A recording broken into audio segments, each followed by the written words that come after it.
Everybody, and welcome to Roll with Advantage. My name is Joe, and I will be your dungeon man. This evening, on a different day, on a Sunday of all days, is when we're here. Because, as I said in the Discord message the other day, ran into some technical difficulties yesterday, so we decided best to delay the session till today. That's what we're here for. If you'd like to stay updated anytime that we do need to cancel a session, move a time, delay a session, or anything like that, I thoroughly recommend go out and join the Discord right there. The link right there, all you gotta do is click and you join. So I recommend you do that so that way you can be a part of the community and just be a part of the community and join in on the conversations that we have and be updated when things like that happen. Pretty cool. So a few announcements today before we get started. For one, as always, broken record, I am still gonna say it. The artists who do work for the show, thank you so much. That'd be Lisa, Gemma, Andy, or PT Dat. I'm very grateful to all of you. And Gemma, who is the person who does the different character portrait designs that are over there, where their quotes are, and she also does the merch for the show, and I'm wearing the hoodie that she designed that is featuring the boys. Look at that. Look at them. You can't, it's a little bit shanty. There you go. Hey, look at that. Look at all three of them. Isn't that a beaut? Amazing. I love it. Yes, Danny, Donnie, and Philly, the true leaders of Raven Rock, and as they're gonna find out today, the true snake in the grass. So that is that. And I think that is it. I can't think of anything else that needs to be said other than sit back, relax, and enjoy tonight's session of the Isles of Iverion.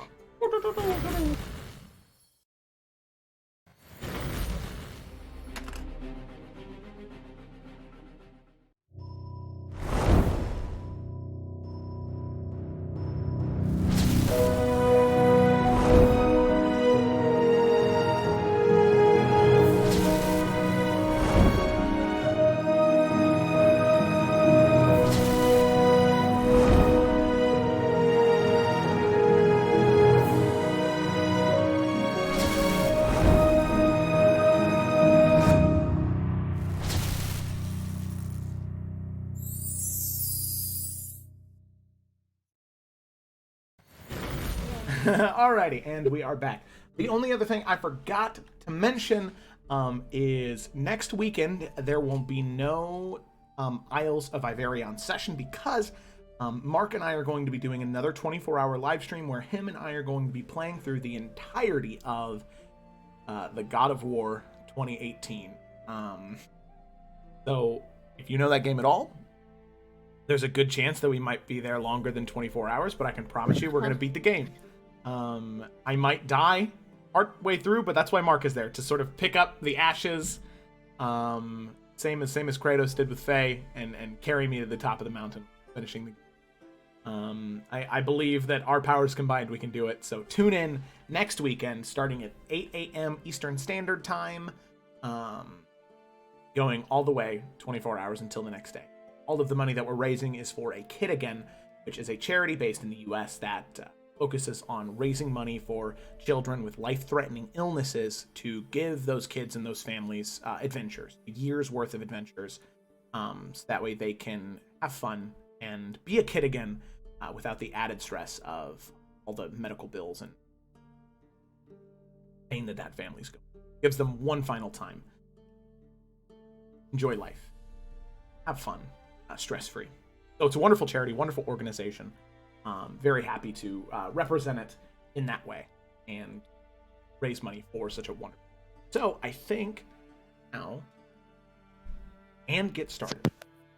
So last we had left off, our wonderful group of adventurers, Forerunners of Fate, as they've begun calling themselves. They found themselves in the city of Ravenrock, the capital of the nation of Iverion, looking for one particular individual, Snake in the Grass, a cultist who was linked and connected to Bishop Vizira, who is known as the Lily of the... cultists working together to try and bring the return of House Markhold, a house that once belonged to Iverion, that dedicated to necromancy, bringing back the undead, or bringing the life back to. And they're starting to piece together clue after clue of this cult's intentions, how they are gathering resources and preparing themselves for the excursion, for this return. Party following their leads in the city of Ravenrock to try and find the snake in the grass.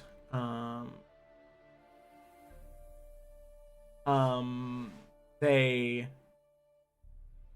follow their leads. They follow the clues that they have. They find, with the help of their new friend, the archivist, known as Din, they find a way to what seems to be a cottage that once belonged to a family of Furbolg. Family that the party, well, they knew. At least a little bit. They knew one of the 10 Furbolgs that lived here. Theodore Petalstep. Furbolg, who once lived in this house, apparently moved back to Ravenrock. And you all discovered the remains of most of those Furbolg. Most of them, not all of them, in this house so far. It seems as though the cultist had turned this place into some type of breeding ground or storage area, base of operations for their intentions in the city of Raven. All of you now making your way through this terrifying dungeon of undead creatures and nightmares. Now make your way into seems to be some type of laboratory.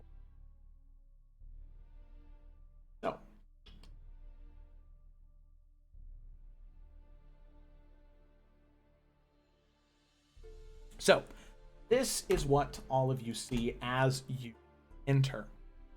There is a large, circular cave that you see in front of you. You can see a collection of different tables, and on those tables there are books and parchment, sheets of paper spread out all over the place, different collections of alchemical vials and pots underneath small burners.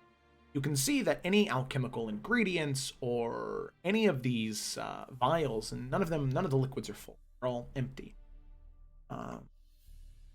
And you can see a collection of books off to one side, and a large rug, center withered and torn, along with a large hanging sconce in the center of the room, providing some amount of the area. Now, as you are in here, looking around, you can see all in front of you, and that you're having just swam up from the murky green waters where you had been attacked by the sea spawn. You now see that you're in some type of laboratory. Very far end of the room, all the way over in this direction, you can see that there is a statue of some sort with a individual. Looks like they have their hand out.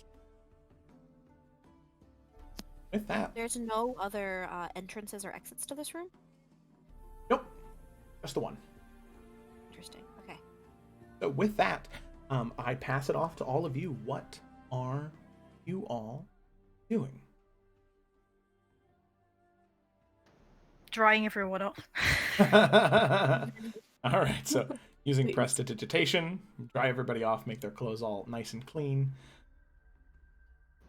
Almost everybody is is Grok okay with that? He'd probably grumble when it was done, but he wouldn't say no.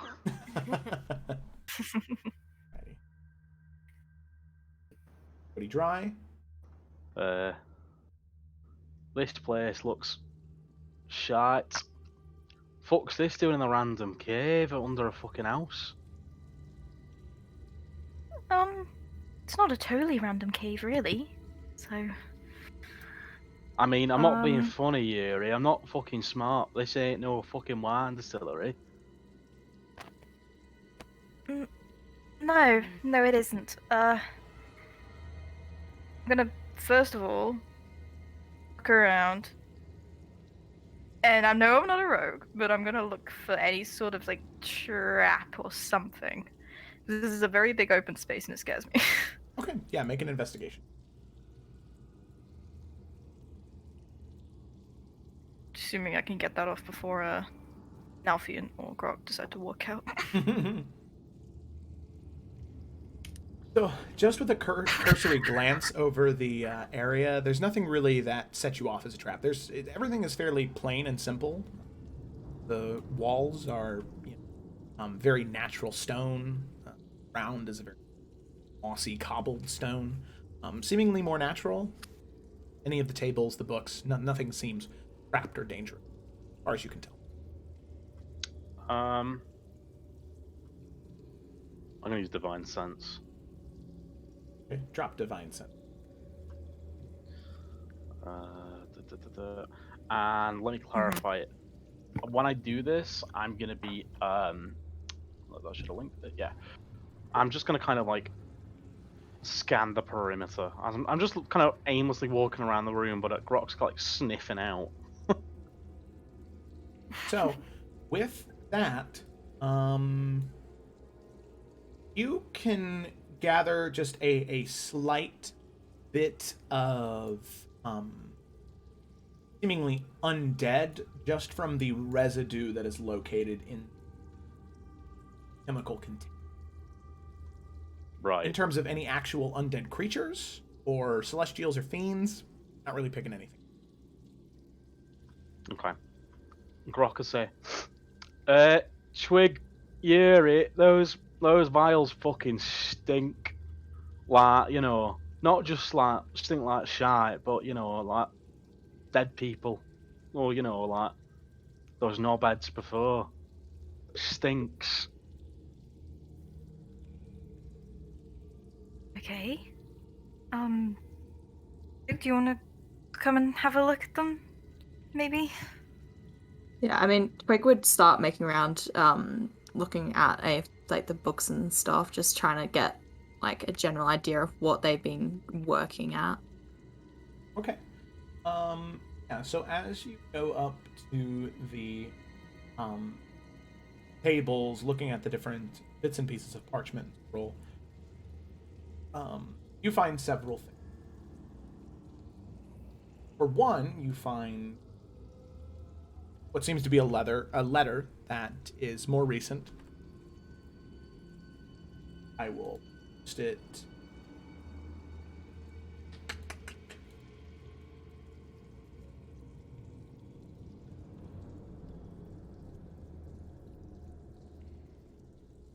No, it's a little.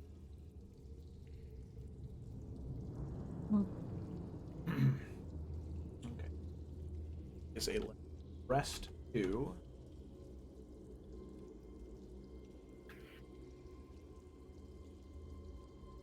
Addressed to, not written by. no address to. Okay. Oh, don't like that random scream. No, I know. Take it the grass. I have sent the appeals as you requested, still no word. It seems like we'll be stuck in Raven Rock for as long as the child remains. Disgraced yet graceful. That's the only clue they'll give us. And they expect us to find anything? Who cares if some prophecy told us the child might be? Don't the higher-ups have any idea how large this city is? Looks like we're stuck. As your chief advisor, I recommend you to keep working on the alchemies. Your work will be appreciated once they see what you're capable with the Dowie magic. The child, disgraced yet graceful, will find their own way to the rock. As long as we're supposed to still be searching, maybe we should look into people named Grace. It's a long shot, but fuck it. Anything to make it look like we're busy, right? I mean, when she reads that last part, she probably like freezes up a little bit, trying to not give too much away, but you know, definitely a level of discomfort there. Does Yuri notice? Do I see the discomfort? Let me see. There's I know.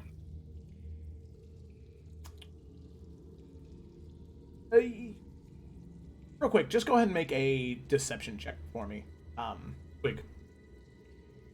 Because I know you're trying to stifle it, but let's just see how well she's able to hide her emotion. I mean, she's got terrible deception, so we'll see. Oof. Okay. You ready to see? You can tell that something is bothering her a little bit. Paper. You can tell. Okay. She's gonna stand next to her and also kind of read over it. Like, well, this is vaguely helpful. Are you okay? Do you know somebody named Grace here? No. I mean, I imagine there's a lot of people called that.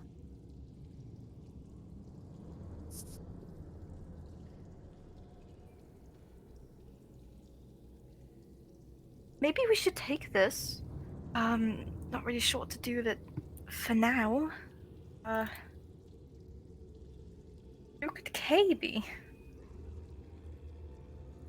So I'm just thinking, wasn't Kay the author of one of the letters that Vizira had? Was it? I don't know. I might be making that I'm up. gonna look. I can't see where my notes are. I'll look, but we can keep Yeah, we looking can get around back the to that other later. like Anyway. pages and stuff as well. And there are rocks up here in the corner. Mm. Well, that's not the only thing that you find there. That's just one thing. You also find there is a journal, seemingly on this table over here. Most of these books over here are just histories of Raven Rock, different collections, books about ancient houses and history, or a nation of Iverion. One of them is a journal belonging to, after reading through it, you start to gather that it belongs.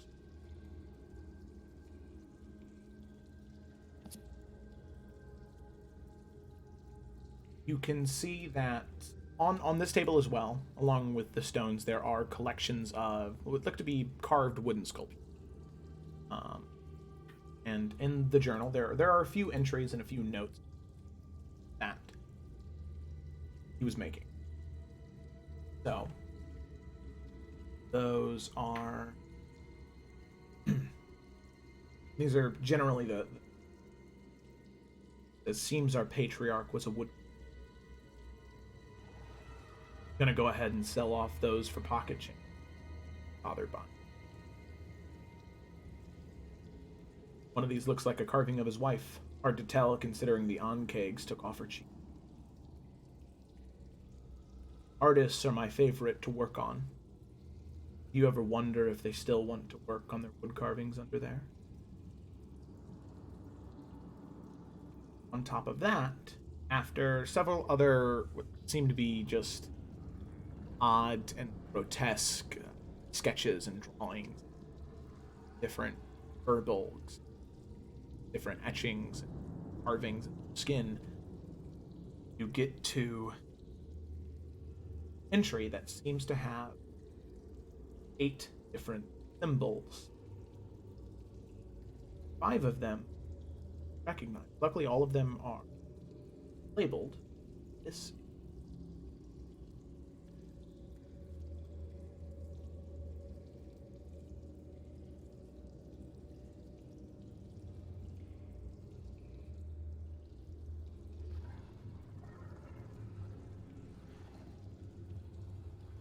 This is a cool handout. Interesting. Yeah, I really like this. the one for cycles, stages, luck, wild magic, dragon, strength, light, mithril, poison, resistance, fire, control of elements, root, binding creations, beast, monstrous ability, and lore, lich-like. In order to look up handouts that you've received, there's a little book up in the top right-hand corner. Correct. And then you can go to aisles and then folders. Thank you. I was looking at a fair because I'm a fucking idiot. All right. Also the Dowie symbol, Cool, thank just you. in different. Awesome.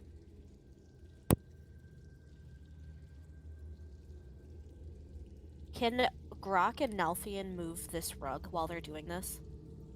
I don't know if you saw our chat. Yeah, sure. So, rug's not too heavy. You can easily roll it up and move it, and it's just more flat stone. Okay, we're moving it over here. So, like, if Over- anybody wants to come up out of this area, They'd struggle, and it'd be Okay. obvious that someone's struggling. Okay, yeah, easy enough. You can go ahead and move the rug over there. but there wasn't anything underneath it. No, there was nothing. Okay.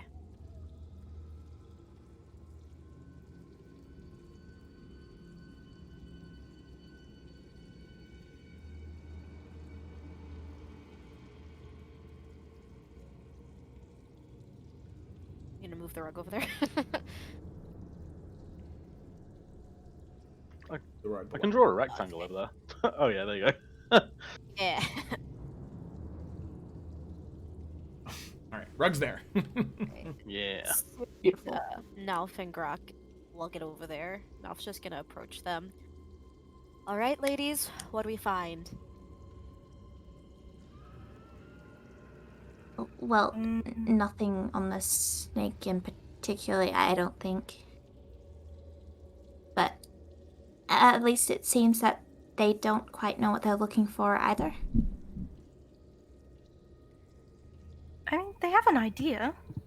They seem to be looking. Well, they're looking for the child, obviously. The only lead they really have is that they could be called Grace. That's the only thing they're really going off. Well, that's more than what we had before. We got a name. Yeah. I can't really think of any children I know called Grace, though. I so mean, it's we're in not- a big fucking city, to be fair. How many kids are going to be called Grace? Well, I mean, there might be something else in.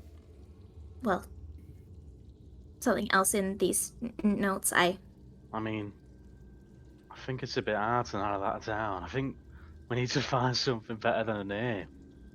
One name's not going to do shit in a town like this. suppose it's a bit. It's better than no name, though. It's Yeah, but, you know, comforting. I might think we not should be- probably just keep looking. I mean, they might not be right. They got some big fucking rocks over here. Fuck are they doing with these big bastard rocks? So, Grok, as you make your way over, you can see that there is a collection of big rocks, and you can see that in those rocks, the stone is different than the stone inside here. It is carved and etched with many different symbols, very similar to the stone that you saw in the Dowie crypts in Van Point. Doesn't match the stone here almost at all. Also, there are small wood carvings and statues that are mixed in with the rock as well. And you also see that there's one carving knife on the table in front of you. Like a wood carving knife.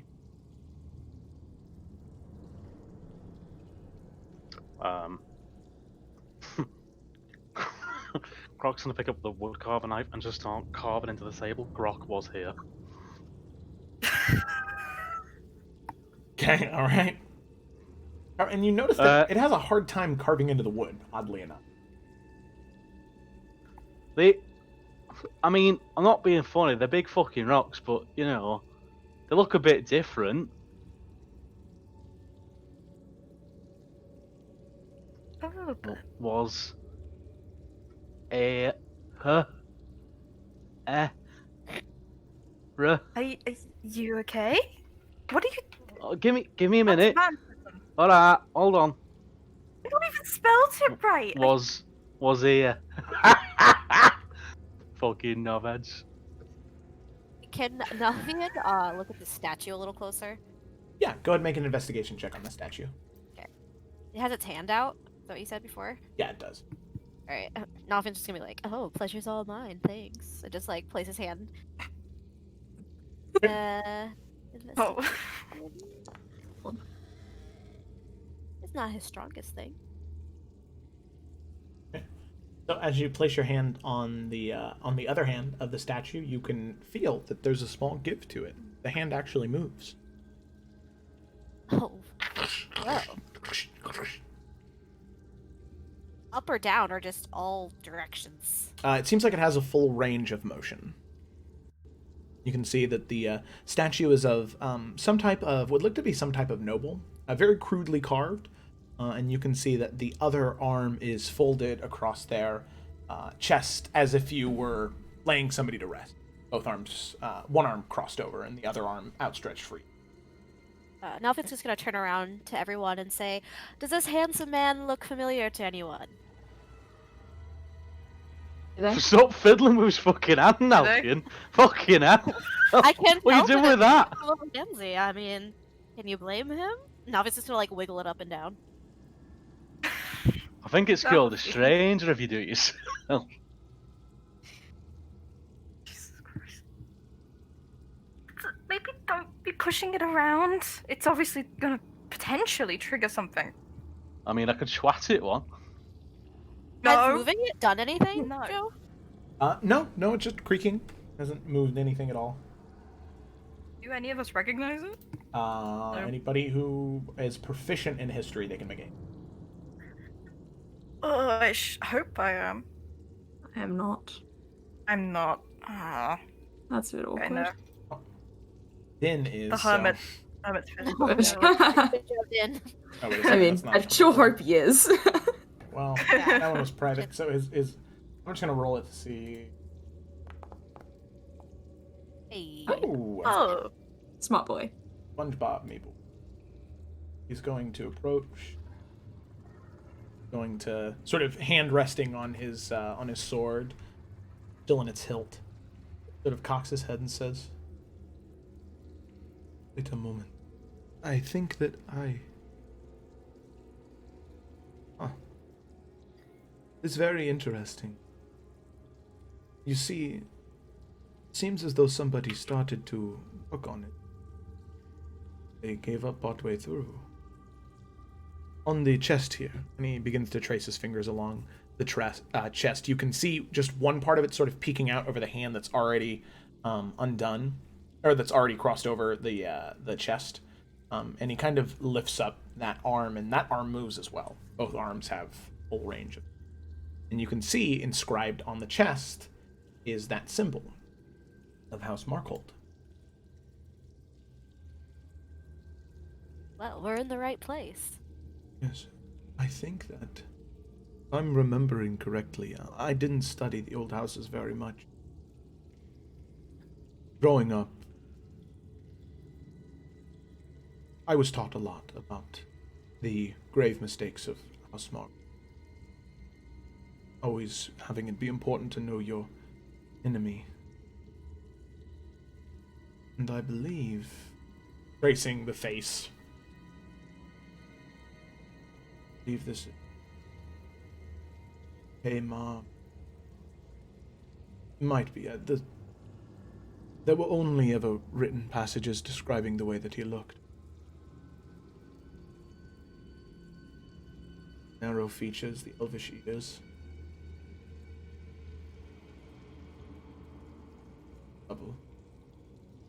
It's just a guess, but memory serves right. Tamar was the last known living heir of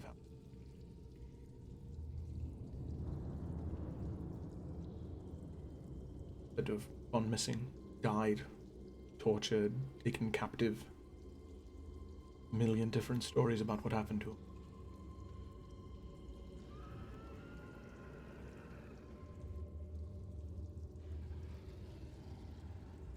I mean, was there a story about him going into some cave in the middle of nowhere? Not that I know of. But Oh, shit. I suppose that this is something that, well,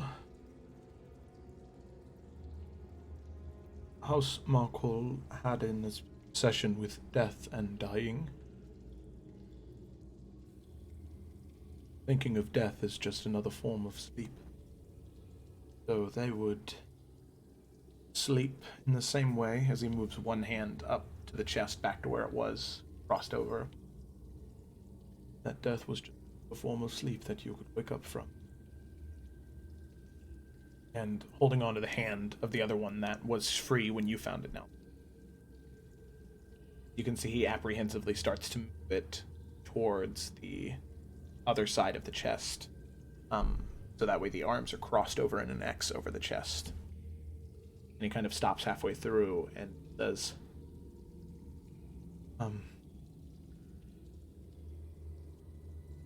should I keep going, or...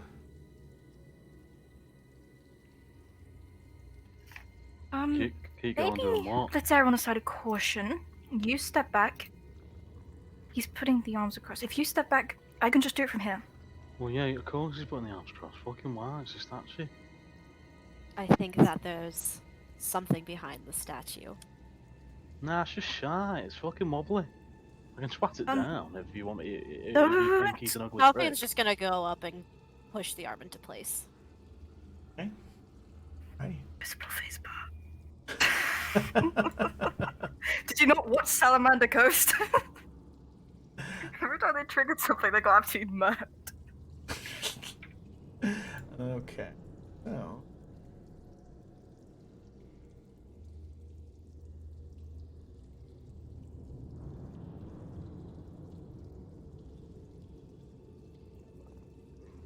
Well, why would they have like their own access point trapped? I guess I don't know. Like I'm thinking that this is like another passage deeper into this chamber, and if you know House Margold, you'd know how to put it back. I know. I'm just being cautious. Because Oh, have you met look where we are. Croc was gonna just fucking break the damn thing. Yeah, he was gonna kick it down. Sweet. Alright, cool. So, with that, Nalfian, you set the hand back to where it was. You see that the hand, as soon as it's set into place, it locks, and the statue constricts for a moment, and then the stone begins to grind as that statue falls down and slips into the earth underneath, opening to a passageway. And Nalfian, you can see, well, quite the display. As soon as you open that statue, the arms fall down, the statue falls, you can see several things. For one, you can see what looks to be two dogs that you recognize. They're pit dogs that in the pits of Raven Rock that some fighters would have to fight against, man versus dog. Feral, blood-stained mouths, barking immediately as soon as the stone begins to open, and you can see all the way in the very back up on a raised ledge about 15-20 feet up in the air, what looks to be workbenches full of different tools and magical ingredients, seemingly everything that was supposed to be in the other room taken to this one, and inside on a stone slab sort of strapped down you can see this Burbolg, this large, massive Burbolg, as this individual is sort of hunched over, an older man wearing these raggedy brown leathers, hunched over. You can see just the back of his head as he's just hunched over this large Burbolg, just grinding and chopping and cracking. And you can see also what look to be three different skeletons that are just sort of walking around, carrying ingredients or carrying things, delivering them to this individual. And Does he see me or hear this? The door open? yes, he does. Ah, fuck. Because it was very, very, very loud. And plus the dogs are barking at you as well. The skeletons all stop and their bones creak towards you. And you can see him stop, set down several tools, and then turn to face the doorway. And Looks like I'm interrupting something. We'll just come back later. when you see what you can only assume to be is the snake in the grass. Ah, he looks friendly. They're friendly. You can see the Hollows. hunched over man sort of hobble closer towards the edge of the cliffside. Begins to speak. Oh, you were the ones. Found your way to the Lily of the Valley, did you?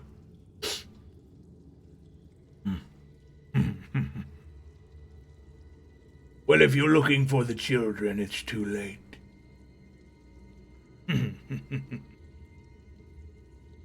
They will all make wonderful initiates.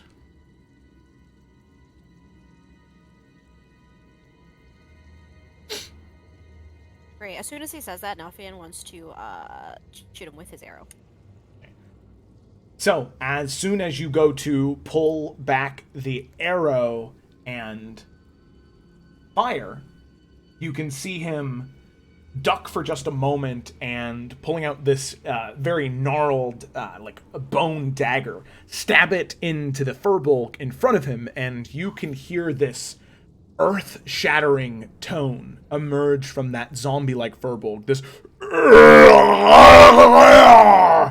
as almost like this just blood, this vial begins to pump through the zombie's veins, and it just begins to yell and scream in pain, almost shaking the ground and earth around you as the muscles begin to grow and form these sort of bulbous coverings.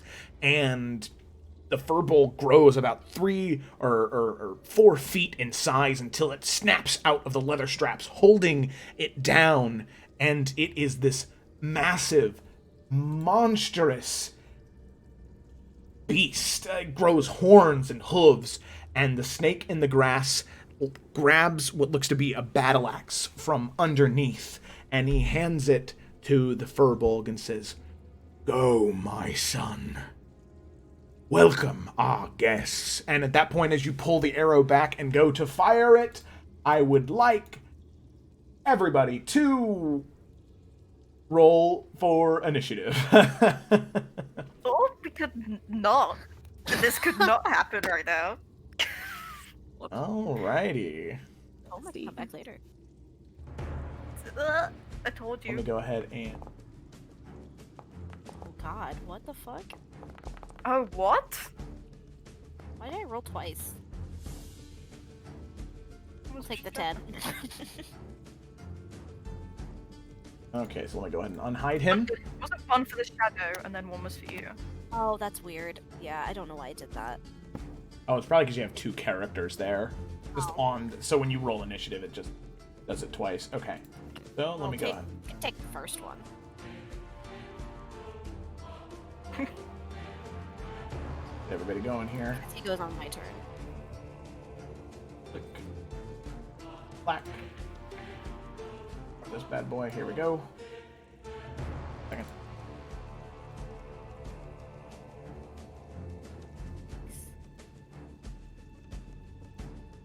We're in trouble here, guys.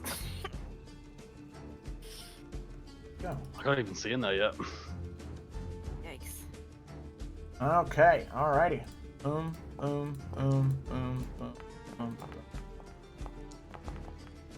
3 skeletons. 2.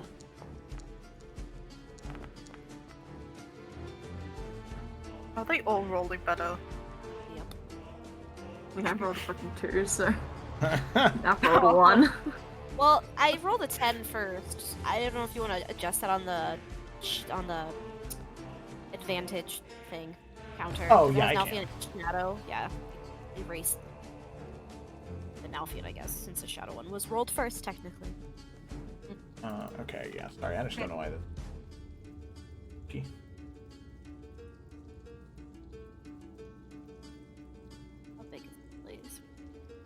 cover here. There we go. Okay. You gotta get to us first anyway. Okay, there you go. Let's reroll. Okay, and the Nalfian is... Okay, I will remove Shadow. Move Shadow. Update Combatant. It's like And... 10 points something. Yeah, let's... Yeah, Twig has higher dex than you. Oh, good. Does she? Does I she? have I a thought 20. now I've had a 20. Yeah, I've got an 18. Okay, so that... No offense to my little twig. But... Point to that. There you go. Alright. Okay, so with that, then we can begin combat. Alrighty, so with that, up first is the skeleton all the way back here. 5, 10, 15, 20, 25, 30. And it's just going to ready his action to attack with a short bow. Skeleton 2 here is going to attack you with a short bow, Nalfian. Short bow.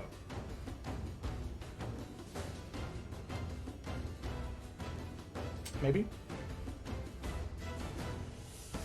Nope. Okay. So, I'm sorry, did you tell me a number? No, I didn't. It's just for some Oh, reason it's okay. not Sorry about that. rolling. I'm not. So the translation thing is being really weird. Okay. Sorry, I don't. Funky right now. We're good. Okay. There we go. Jesus. All right. Attack. Maybe? Okay, maybe I just need to refresh my page because for some reason it's not rolling anything. Oh man, sorry for the technical difficulties, everybody. Might be.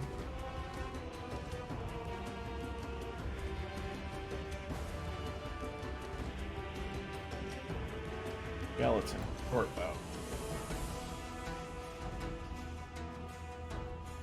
Why is this not working? That's so strange.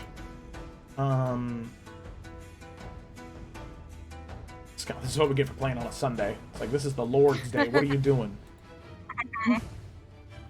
Does this work, though? And as we know, D&D is satanic. Yeah, as we all know, yeah. It's just, that's so strange. Are you able to, like, just not roll at all? No, I'm not able to. It's not at all. Maybe you just have to roll the regular dice at the bottom and just add whatever they have to... Yeah, because like if I do... You could probably still set those to private. Yeah, I mean, yeah, no, I definitely can, but it's just so strange, because like...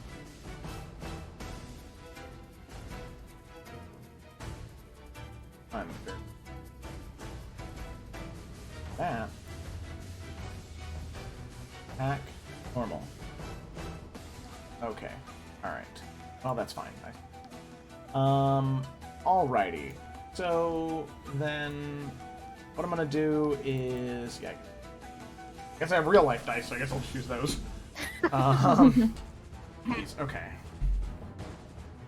Alright. So, Nalfian, that's just one shot against you. That is a 12 to hit, which is a miss. Wow, all that time for just a miss. Okay, now it's Grok's turn. I presume Nalfian has been like, nope, that's cursed. Absolutely. He would also give, like, number of how many people are in the room. Okay, well, I at least want to see if I can see anything. So let's take a step. Nope. So let's take another step. Nope.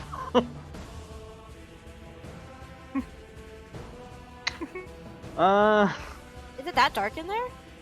Yeah. Yeah, and here there's no light. And I've got dark vision too. Oh, fuck. Okay. So, yeah. Crap that. I can't see fucking shit. And back up again. Oh, thank God.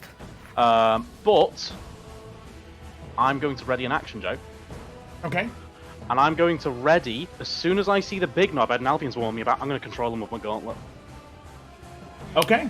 Alrighty, sounds good. Oh, boy. Or try to. Yes. But that's Okay. my turn. Okay, alrighty. So as soon as you see him, you're gonna hold that. All right, sounds good to me. So then we come to another skeleton. Oh boy.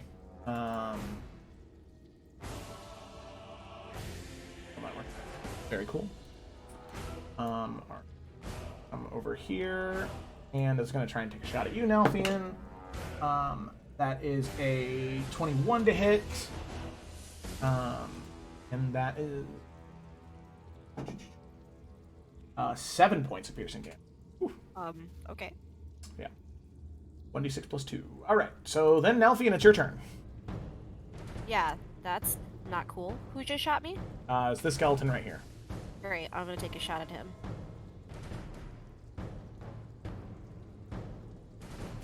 Okay, go ahead and roll for an attack. 15, that hits, and then 9 points of piercing damage. Okay, cool. Fire the arrow. Yeah, and I'm going to back up because I feel like funneling them in here is definitely the better idea than walking into that. Can I press my back like right here? Yeah, sure. Get a little bit of cover. Yeah, I don't know if I'd get any at all there. No, yeah, you probably could. Yeah, at least half cover for most things. Okay. Mhm. And then I'm also going to move Shadow Elf right next to Grok here.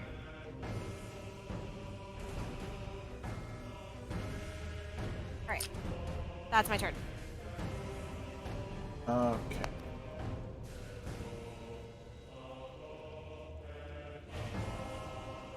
Oh, there you go. Now that was able to work. That's so weird. Okay, cool. Good to know. All right, Twig, it's your turn. What do you want to do? I mean, can't see anything, so that's a bit of a problem. So I'm just gonna kind of swing around a little bit. Still can't see shit. God. Everyone else is backing up, so she will then just, I guess, retreat back kind of near a Shadow Elf. And just have her crossbow ready just to fire at anything that like comes through that opening. Okay. Alrighty, sounds good. Holding your action for that. Alright. Dogs here. Okay.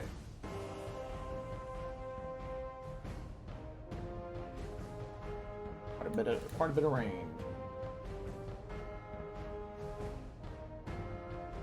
And oh, that's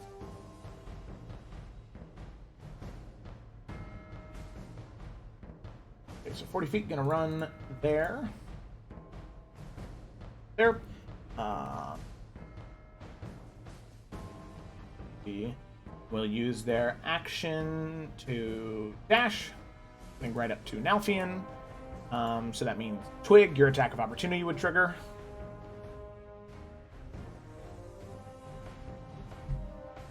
As this rabid dog is just absolutely darting towards Nalfian, trying to just jump up and rip his throat out, barking all along the way.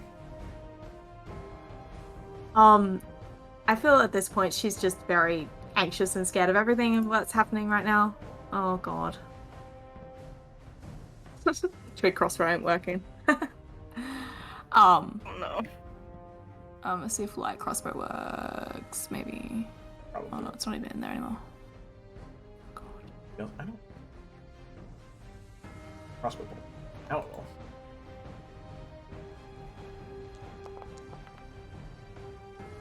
Okay, 11.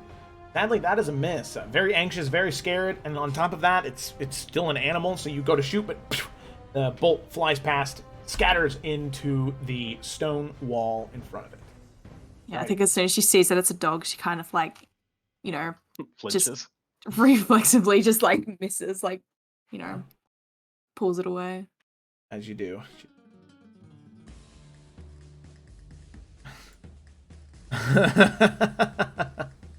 Oh, that's really funny. Oh, how long ago was that? Oh, that's really funny that you that you said that. Okay, there you go. All right, so then it is Father's turn. Okay. So, Father going to jump down 5, 10, 15, 25, 30, 35, 40. Okay. That's where he's going to get to about. And let's see. Who's really the only person who can see him? Wow. Shadow Nelf. That's the only person. Hilarious. Okay. So, he gets there, and he is going to in turn pull. Oh, you know what? Actually, he'll do. That dagger that was in his chest, he's going to like yank it out, and see, he can see Grok and not Eurydice very well. So he can see you, Grok, but you cannot see him. So he's going to throw that dagger at you. Well, that's a... Let's see, that's an 8, so that's a miss. So it just chucks the dagger, and you can hear something whizzing through the air, and then it slams into the wall next to your head. This gnarled piece of bone and sinew just carved into a dagger slams right next to your head. But luckily you're okay. Minging. Alrighty. So then that's the end of Father's turn. Then Eurydice, it's your turn. Okay. I can't see.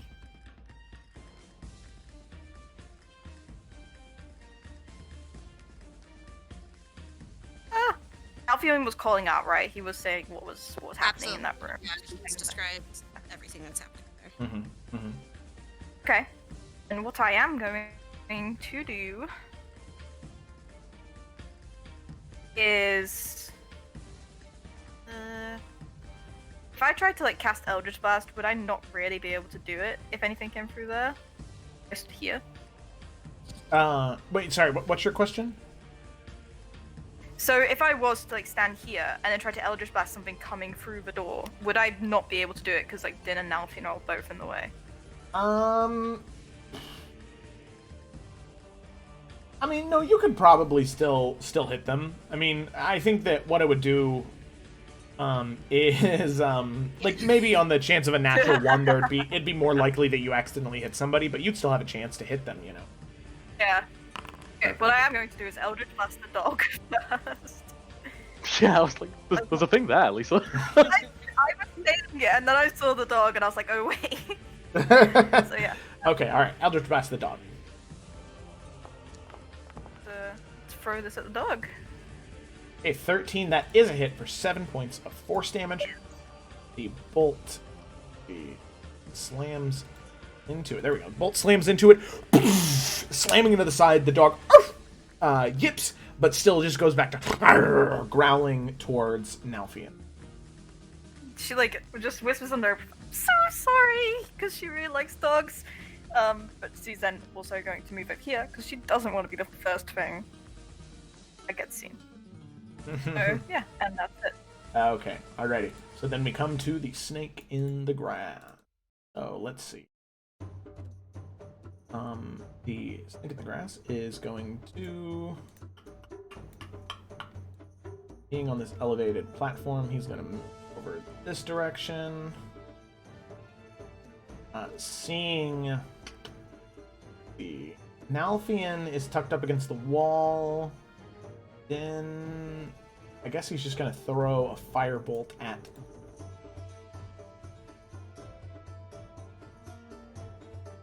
Is this really what I have to do? I have to like drag it as a macro and then use the macro. I can't just click on the thing. Really how it's gonna be? Yeah, that's how it's gonna be. Okay, it's fine. All right, it's 21 to hit, and that is. Ooh, wait a second. Whew. That is 14 points. Oh my god.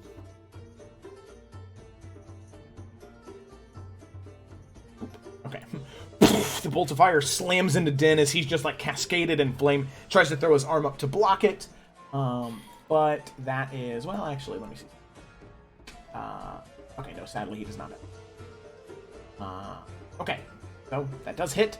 He gets slammed with flame. And he's not, he's looking all right. Okay, then we come to another pit dog. That is going to go 5, 10, 15, 20, 25, 30, 35, 40. 45, 50, 55, 60, 65, 70, 75, 80. Whew, just get right to the doorway. Dashing, and that's the end of its turn. Then we come to Din. Din is going to move here, here, here, here, right next to you, Nalfian. And he, now or never, is going to... You can see that as he is moving forward, as he clicks the sort of like clasp that was holding his sword into its scabbard, and as he pulls the large curved blade from its hilt, there is this resonant noise that begins to echo like a tuning fork in the chamber as he activates his blade song. Okay. So, he gains a bonus to his AC, that is 4, so his AC is now 17. God, dude. Mm-hmm. Have to remember that. AC 17. Walking speed increases by 10 feet, and he has, not only from Warcaster having advantage on concentration checks, but he also does get a bonus to them equal to his intelligence modifier, +4. Okay, cool. So, much harder to hit now, and then he is going to... as a cantrip, he is going to cast... Actually, with that, he's actually going to move right here. And he's going to cast Green Flame Blade. Does it... no. Alright. Cast Green Flame Blade. Because it does the action there. Drop that and the... Will that work at least? Why does it work on the PC seats? That's so weird. Oh, well, that's not great. Okay. So, as part of a weapon attack... I'm going to make against the first wolf that's right in front of Alfian. That's a 10. Oh my god. Oh, but he gets a d6 added to it. Because of the thing. Just gotta roll a 3. Okay, cool. Alright, so that... Alright. Alright, so I understand that was Pit Dog, but it was Din. So that's a 14 to hit, which is a hit, which is 7 points of slashing damage. So you can see just this graceful slash as he pulls the blade out. The echoing and ringing starts to happen in the chamber, and with one quick as light flash, he just chops into the wolf and just completely cuts into the head and lops the head of this Pit Dog off in one fluid strike. And it is the one right in front of you, Nalfian, is now dead. And then with that, you can see this bout of flame burst off of that creature and then slam into the wolf right next to him for 1 point of fire damage. And then you can see him just sort of take a defensive stance, keeping the sword in front of him with the wolf in front of him as well. That's the end of Din's turn. Then we come up to Skelly Boy number 1 up here. Yeah. Okay. So... Let's see, this one right here. 5, 10, 15, 5, 30. Yeah, he still can't really see Din. All he can really see is the wolf. So he's just going to hold his action again. Well, he's just going to dash. 5, 10, 20, 20, 30. All right, now he can attack something. Okay, then we come to this skeleton right here, who is going to take a shot at Din. Bow. Oh, 19 for 4 points of piercing damage. Ooh. All right. Actually, you know what? No, Din is not going to let that happen. Din is going to cast Shield. Has not used a spell slot yet, so he's going to do Shield. So you can see as he, the arrow starts flying towards him. There we go. Arrow starts flying towards him. You see him just lift up his blade and just deflect the arrow as there is just this sheen of magical energy that surrounds him, and the arrow just careens off and slams into the wood. Not into the wood, into the stone walls next to him. Then, Grok, it's your turn. Oh, God. If I do anything, I'm going to break that held action, aren't I? Yeah, I mean, it's already... The held action is already expired. Yeah, that's the I thing. mean, Yeah, it's already your turn. Right, well... I guess he's just going to pull his gun out and shoot this fucking dog. Alright, sounds good. He's got a shitty fucking dog. Okay, 15. Whew, that's a hit. And 11 points of damage. Very cool. Okay. And so with that, luckily because of Din's 1 point of fire damage that he did, the dog is dead. Bada bing, bada boom. Alright, so both pit dogs now dead. Yeah, you just blow the brains out of that one as you hear what almost you think is the dog whimpering, but you realize it's just Twig some time behind you. Whimpering. And yeah, Rock's just gonna, like, similar to Nell, kind of like press up against the wall and just kind of try and avoid shit. Not move anywhere from here. Alrighty, sounds good to me. Cool. So then we have the skeleton right here, who is going to... He was hit by Nalfian earlier, but now he is going to take a shot at Din. Corpo. That's definitely not a hit. Yeah, nope, that's a 10. His AC's like the 17 plus 5, 23 right now, till his turn. So he's doing pretty alright. Alright, so arrow flies off once again, careening off the magical barrier he created. Nalfian, it's your turn. Alright. Nalfian's going to just quickly step right here. See the big fucker. And with his longbow still out, try to take a shot at it. Okay, alrighty, sounds good. Take a shot. Ooh, god damn. 15 points of damage. Very good. Alright. And while I'm here, I am going to pull Din back to that position I was in. Like, grab him by the arm and be like, don't stand here. And just, like, throw him back and his back against the wall. Okay. Yeah, sure. We'll say that he allows that and he sort of, goes back there with you. Thank you. Jesus Christ, dude. Oh. I'm going to... That's my turn.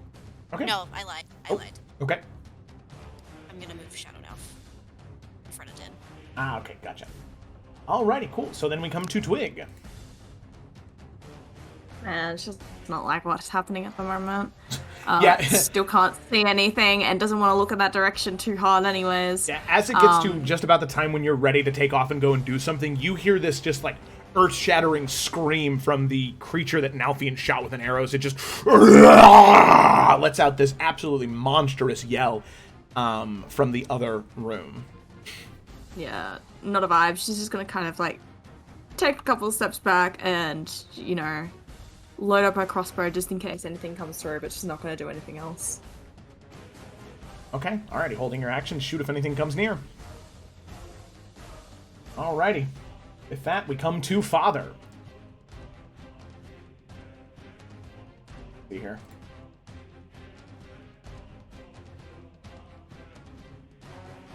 Alrighty. Big oof. Alrighty.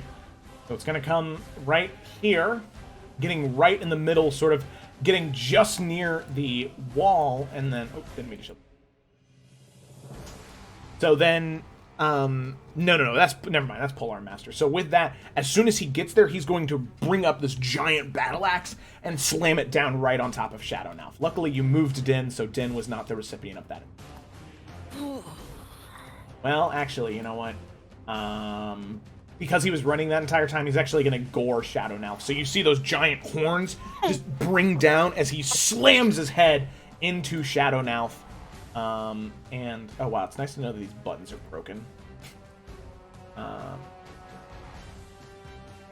Oh, Nalfian's literally giving Din a look like, you stupid shit, that could have been you. Okay, but wait a moment. No, nothing is working.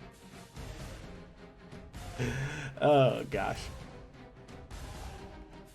It's all good. We're in no hurry to die. Alrighty. So where are... Woo! Alright, there we go. God damn. 4. Here we go. Alrighty, so... Oh, god damn. Into Shadow Now. That is a 19 to hit for 17 points of piercing damage. As Shadow Now slams the horns into Shadow Now, and Shadow Now just disappears as the you can see Father just let out this monstrous roar, shaking the stone around you, and having destroyed a creature. So I'm just gonna hide Shadow Now just because he disappeared, but I'll put him away. He does he regain. count? Does that count as a creature though? Yeah, he's not absorbing any life force or anything. He's just killing something. So Okay. yeah, it's like the same thing like when Eurydice kills, like an undead thing, Yeah. and she still gets the, Gotcha. Yeah. yeah. That's a D6. So That's it's regaining 5 hit points? hit points. Yep. Oh no, I don't like life gen bullshit. Let's kill this bitch right now. Well, all right. Not So him. then, because he just He gored, gets a trigger. and yeah, he killed Shadow Nalf. Because Shadow Nalf only has 1 hit point, and he did 17. So then, oh man, go. He has reach, so he's got a 10-foot reach with the great axe, so he will still be able to bring that down on Din. So with Okay, I that, also get my. Ooh, fuck no, he's too far. Never mind. okay. Right?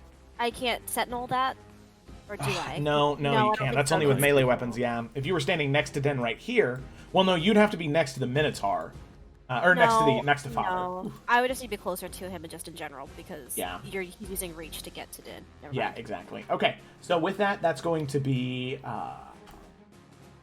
attack. Oh, see, now everything's working. All right, cool. Luckily, that's a 20 to hit, but luckily it hasn't come to Den's turn yet, so his AC is still 23 from the shield. Fucking hell yeah. So Thank fucking god. I would like to let all of you know, in transparency, that attack would have done 21 points of slashing damage.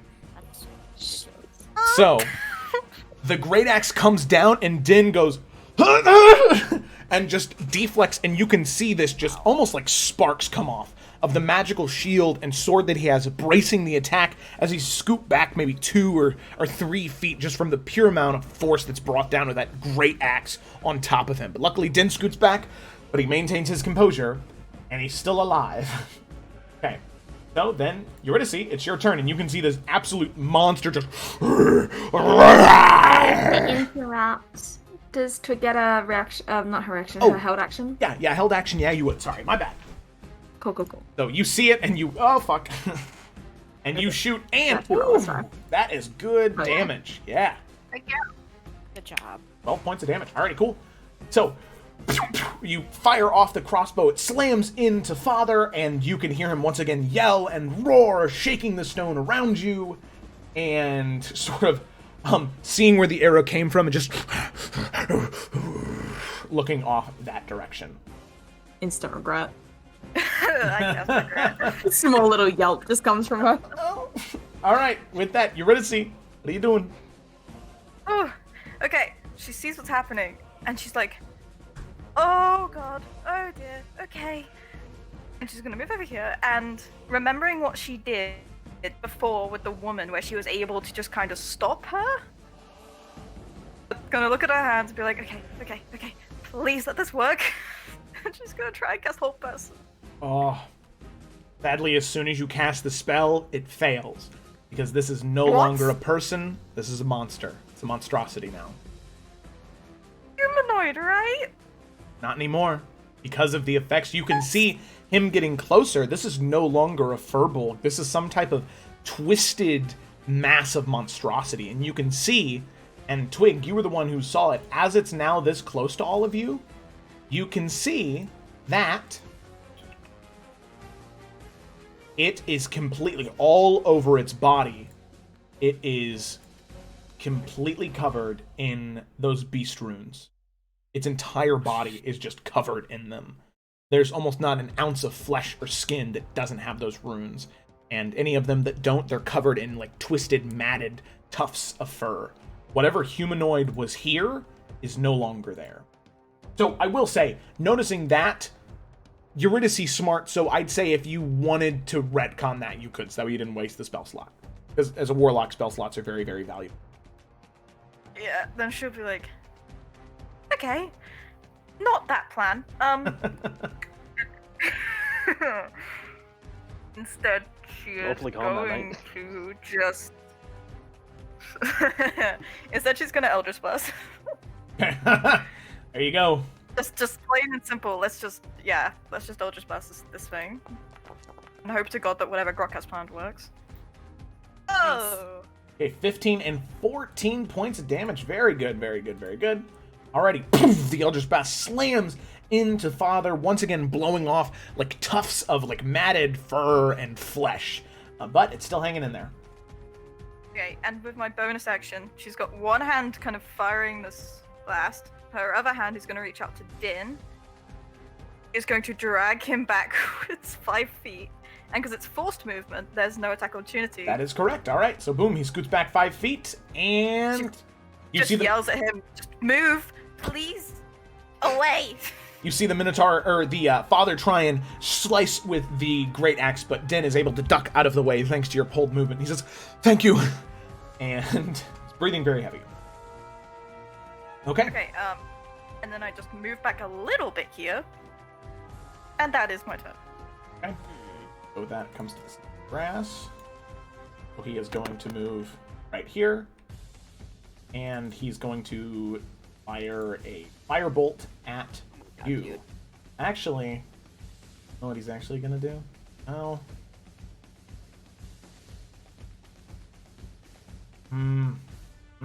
Yeah, you know what? He's going to actually cast Chill Touch on you.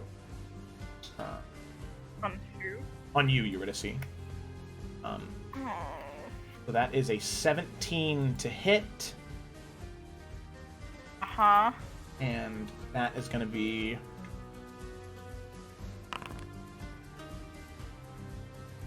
It's going to be 9 points of necrotic damage. And you cannot regain hit points until the beginning of his next turn. Oh! So as That's you... awesome. As you see, he doesn't fire a bolt as there's too much chaos in that area and he doesn't want to hit his own creation. You see just this ghastly hand appear near your shoulder and just the finger sink into your flesh. And it's not the pain of piercing, but it is the pain of just, you feel your bones and your flesh just begin to grow older and weaker as that necrotic energy is sapping your own life force. And that is going to be his turn. So with that, it comes to Din. So Din is going to cast... he's going to use a second level spell, and he's going to cast Scorching Ray, because that seems like the move. And he's going to focus all 3 Scorching Rays on the beast. Because that's the way to do that. Okay. First one is a hit. Second one is a hit, and the third one is a miss. Whew. All right. That is still a good amount of damage, fire damage, so you can see him just blast out these 3 bolts of fiery energy as they just... All 3 of them focused at the at Father, 2 of them managing to slam into him, burning off the flesh and sinew, but the other one just flying past, slamming into the stone next to it, missing. And then Din is going to move 5, 10, 15, 20, 25, 30 back. And with that, his shield does wear off. Okay, so then we come to the skeleton here.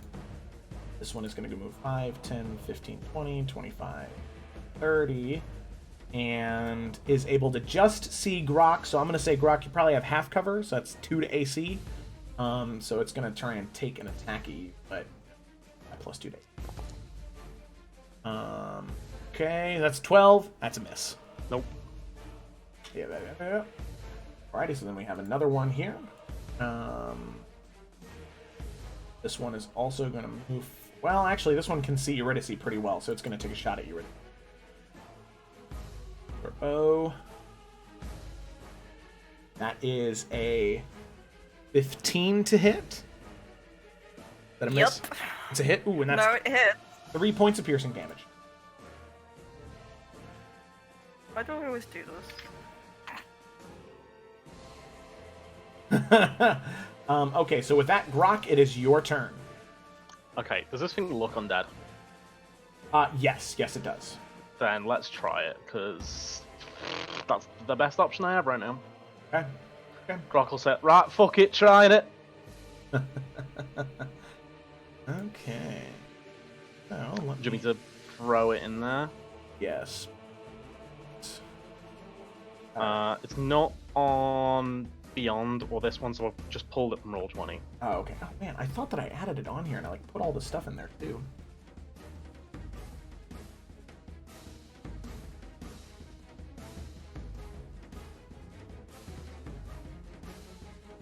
Action.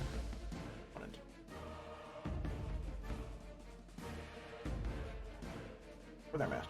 Okay, cool. Alright, so Wisdom or Charisma. Please fail. Wisdom. And your spell DC is 13. 13. Alright. Wisdom saving throw it is.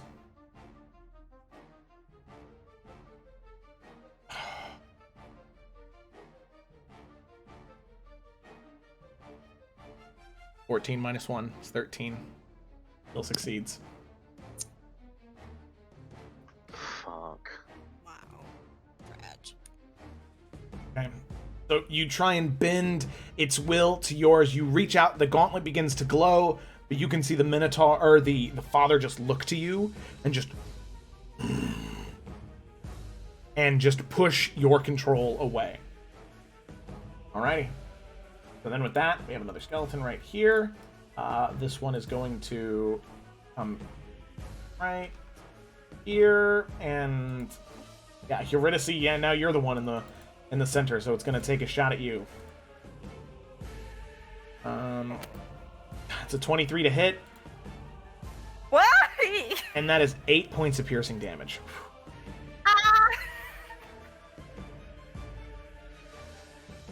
Oh, God. This is great. This Jeez. is going well. Everybody else is tucked away in corners. Point in the dumbass, and you're standing right there yourself. Yeah, pull yourself away I'm 5 sorry. feet. Okay, alright. So, Nelfian, now it is your turn. What are you doing? How does this creature look? It's genuinely really hard to tell because it is undead. I mean, it's had quite a bit of flesh and sinew blown away already, but, you know. You just hear him say "fuck it," and No. okay. Nelfian, please. Sorry, I don't know what else to do, and of course I fucking miss. And action surge. Oh, action surge too. Okay, so the second one does hit. God, fuck. Oh, but the second attack. Yep, nope, Yep. that's a miss. Sure. Yep. Okay. Goodbye, everyone. I tried. Actually, Luckily, you know what? Fuck it. Actually, nope. Nope. He tried. I'll take the attack of opportunity. I'm out. Yeah, fuck this. okay, all right. He's gonna great axe. Yep, sure. I'll take it, because I'm sure he'll hit, because he's not trash at rolling. Nope, that's a 13 to hit, and that would have been 30 or 20 points of damage. 30? Excuse me? 20 points of damage. God. Okay. Alrighty, quick, it's your turn. See Nelfian almost Okay. get chopped. You know, doesn't like that at all. So she's going to Hunter's Market. Oh, okay. And then she will just fire off another crossbow bolt. Anyway. Oh, and that Hell yeah. 19. And 19 is a crit, yeah. Yeah, okay. Did that double? Oh, wait, I don't know. Wait. You rolled the max. Well, I D8 can't- anyway. But you can add The another. D8. So then D8? that's how that works, right? Yeah, so then it would. That was 5. So then, yeah, roll an additional d8 for me, just real quick. Okay. Because yeah, I just rolled the 1. I thought I had it set to crit. I'll add the one. D8 and then the D6 from Hunter's Mark as well. Yes. Oh, nice. Okay, alrighty, cool. So that That's is 21. 21 points of damage. Alrighty, very cool. Ooh, okay, alright. Bolt slams into the shoulder. Good amount of damage. She doesn't like being close to this, especially since no one else seems very happy with it. So Nope. she's just going to back the hell away. Oh my If I can god, move Yuri. Okay, alrighty. And then with that, end of Twig's turn. It is Father's turn. He is going to storm forward, and he is going to gore Grok. Cheeky. So slamming Grok into the wall using these giant massive horns that have just grown. So Grok, that is a 19 to hit, and that's 11 points of piercing damage from the gore. Fucking hell, alright. And then you gored and like pinned partially up against the wall. Actually, you know what? I need you. He's not going to gore you up against the wall. Sorry, there's a thing here. So he gored you with the horns, and then he's charging as well because he moved at least 10 feet. So then, because of the charge, you take an additional, let's see, 8 points of piercing damage. Fuck me. And I need you to make a strength saving throw. Okay.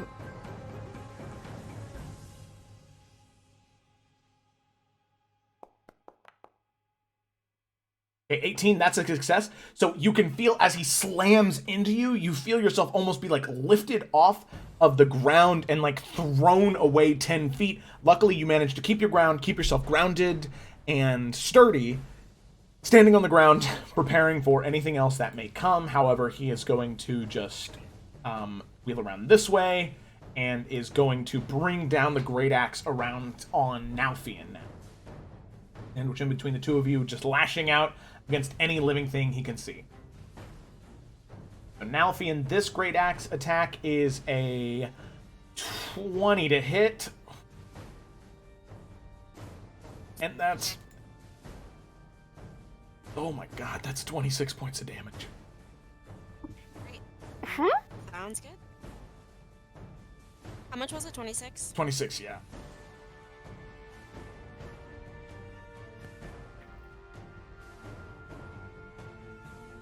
Okay.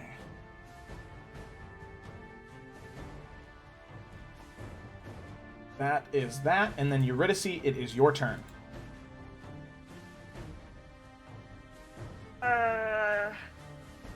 Right. She is terrified. Oh my god, so she just saw Nalfion just get, like, absolutely... like, he looked fine 1 minute, and then... Oh, but fuck Grok. No, but look at your guys' health! Right, okay. Yes, I know. We got health potions, it's fine. We got this. Yeah, this is going great. At that, the guy... right, it stands to reason to think that whatever is controlling this thing, if it dies, the thing will also die, right? That does stand to reason. That happened with Bishop Vizira. It did. And to take a health potion, that's a bonus action, right? Correct, yeah. Aren't you still cursed with chill touch? Oh, yeah! Yep. I can't regain hit points. Right, and the guy, he's through here somewhere, right? Correct, yeah.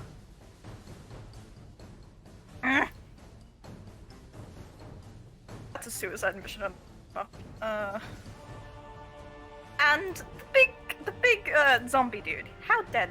To close to death, like actual death, does he look? Like on a scale of 1 to his maximum hit points, how dead does he look? Or yeah. I mean, it's like I said, it's hard to tell with undead creatures. I mean, he's had a lot of damage sustained to him, but there's just something about that, especially the undead nature and the ferocity and feral nature to him. There's no lack of stamina, but I mean, there is more of him on the ground than on his body right now. Just like more flesh that has been burned off, broken off, like magically destroyed, or just like torn through. So he looks more hurt than alive.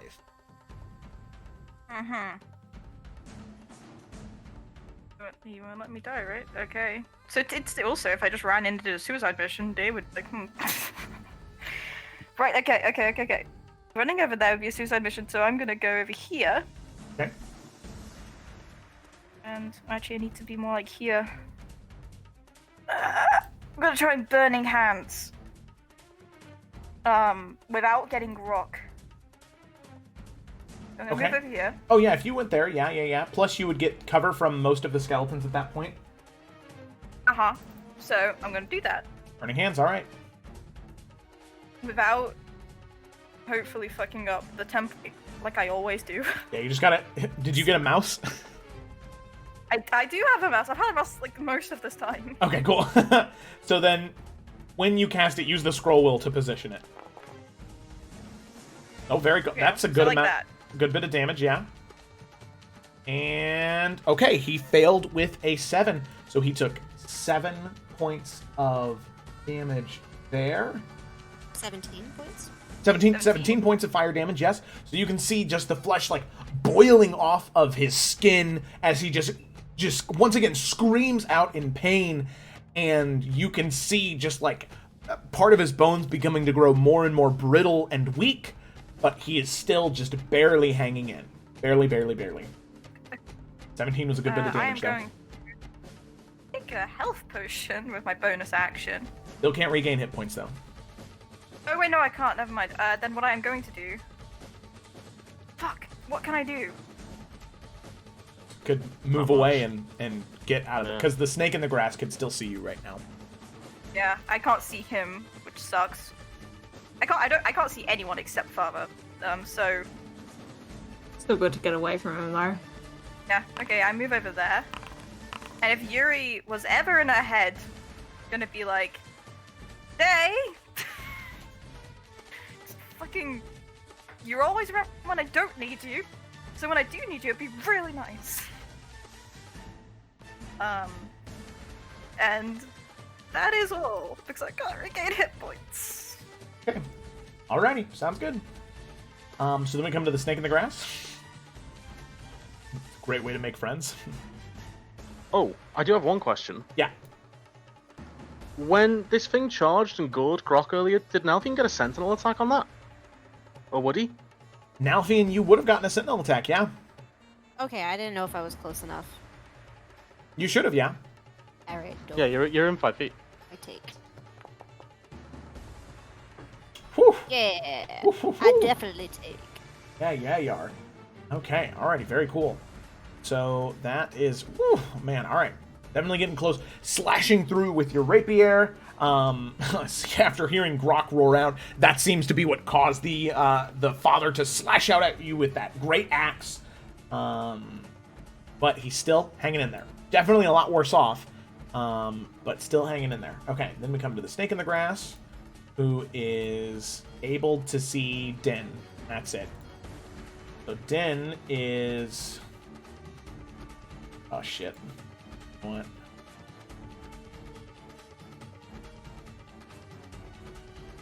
Okay.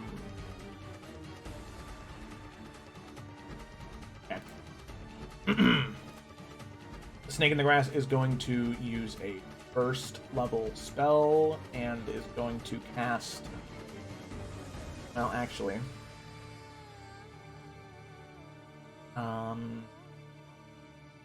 No, yeah, he's gonna use a... No, he's just gonna use a first level spell, and he's gonna cast Command on Din.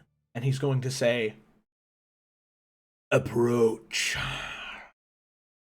And Din needs to make a Wisdom saving throw.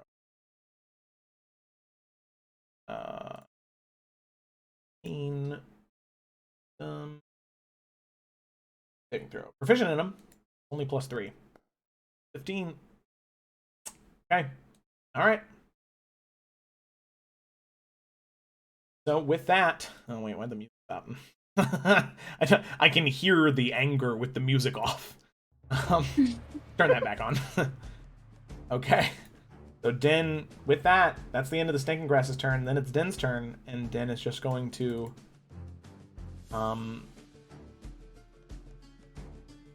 If he passes Nalf, can Nalf attempt to grab him? Yes, but it would...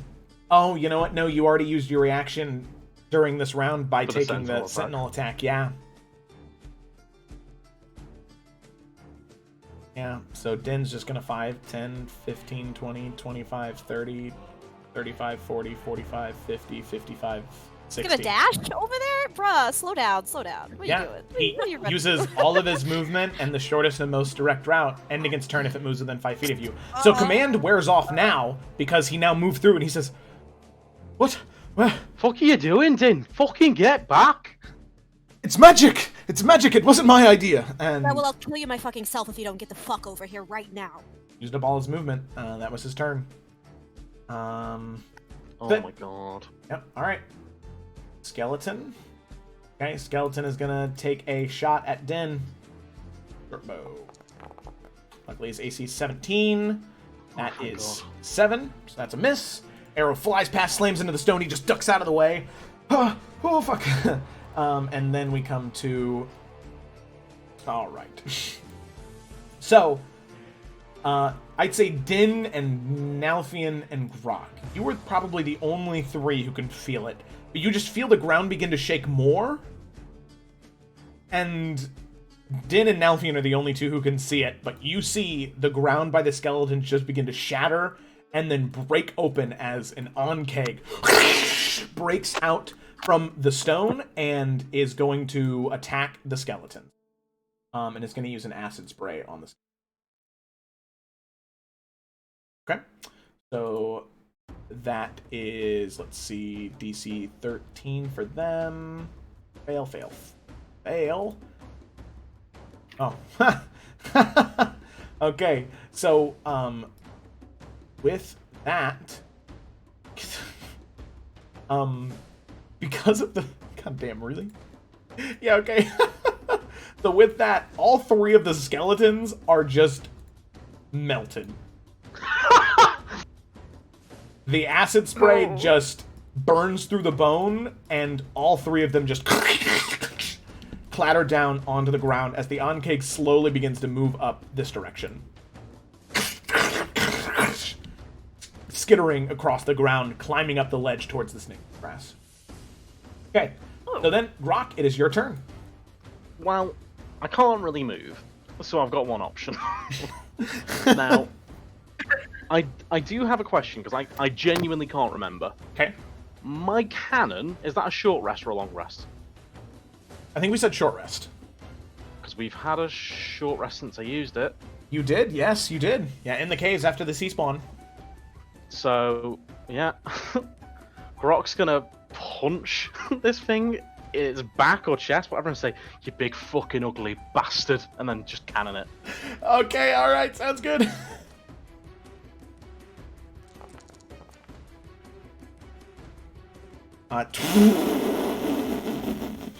Never mind, didn't need it. Okay, and that's pretty good damage on all those D4s. That was like, that's 4 3s. Oh my god. Okay, so with that, 18 points of damage, and... Okay. Oh. Okay. If you tell me it's on 1, I'm gonna cry. It's not dead. Or wait, 18... Okay. So you see it, you blast the cannon and it falls down onto the ground momentarily, but you can see its body begin to pulse with life once more. It's going to use its Undead Fortitude feature to see if it is able to return to life or if it stays dead. So that is a DC con save. Right. Con and strength are the only 2 things that it's good at. So Grok, you blast through it, completely caving in the chest and ribcage area, but you just see it slowly begin to rise again. Although it was dead, it comes back once more. Great axe on its side. When it gets up, Grok said, "Now can fucking kill it." Okay. So with that, then, yep, skeletons are dead. So then it is Nalfian's turn. Alright. Wonderful. I'm going to bring back, bonus action, bring back my shadow, and then use Unleash Incarnation so he can take an attack as well.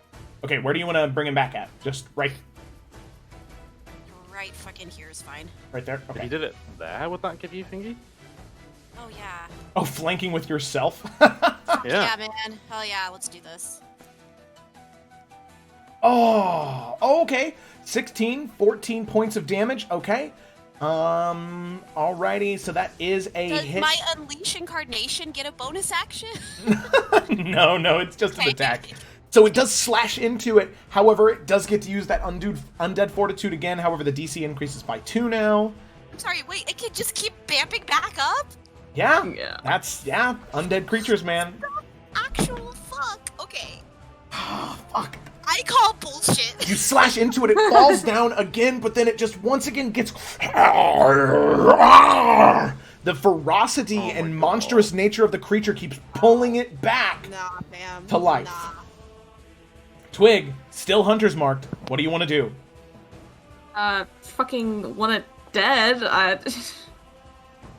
Okay, 27 points of damage. All right. Another saving Well, throw. Okay, so let's see. I don't know if DC. that helps or not. Yeah. So it's the DC is whatever the damage is plus whatever the increase modifier is. So 11 shit. plus 4, so DC 15.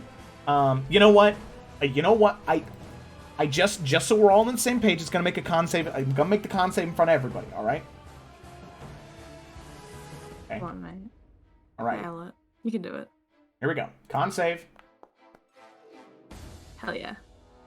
There we Fuck go. you, dude. Okay. Alrighty. Christ. So with that, Twig, you aim up the bolt and you fire it, slamming it right in the base of the base of the brainstem, underneath the chin, underneath the jaw. It slams back, and you can see Father was just bringing up that giant great axe, ready to bring it down on top of Grok. Except the bolt pierces through, and he falls onto the ground, dead. Alrighty, there we go. Melfi will give a good old spit on that piece of shit. Shadow Nelf spits as well. Alrighty. So then, with that, in that same moment, right? If you say Ankeg right near us, I swear to God. Right in Check, front please. of Den, you can see another Ankeg burst out of the ground. Okay. So, Father, dead, collapsed onto the ground. You can see it appear right in front of Din, and Din holding the blade out. He just exhales, and it's going to move forward, and it is going to attempt to make a bite attack against him. It's a friendly bite. Bite with the pincers. AC 17. Okay, that is... Nope, that's 15 to hit. That's a miss. Din is just able to dodge out of the way of the bite as the giant mandibles come slamming down near him. But not enough. So with that, Eurydice, it's your turn. And Shit, now, okay. you can take a health potion. What did we do to offend great. God? Okay. That is 2d4 plus 2, right?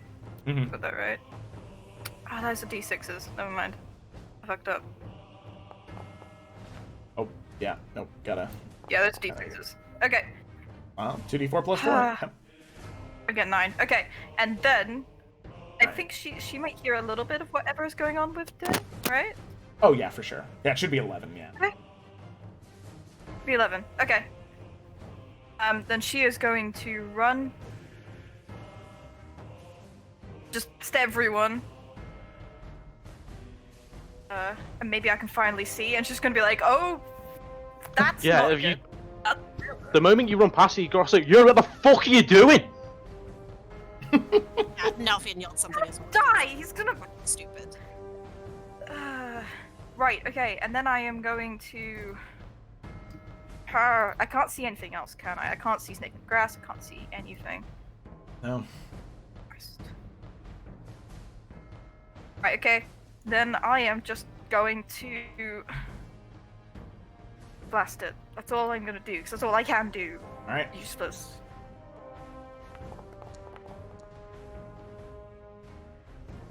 Shit. 11 on the on-keg. Nope, that natural sort of,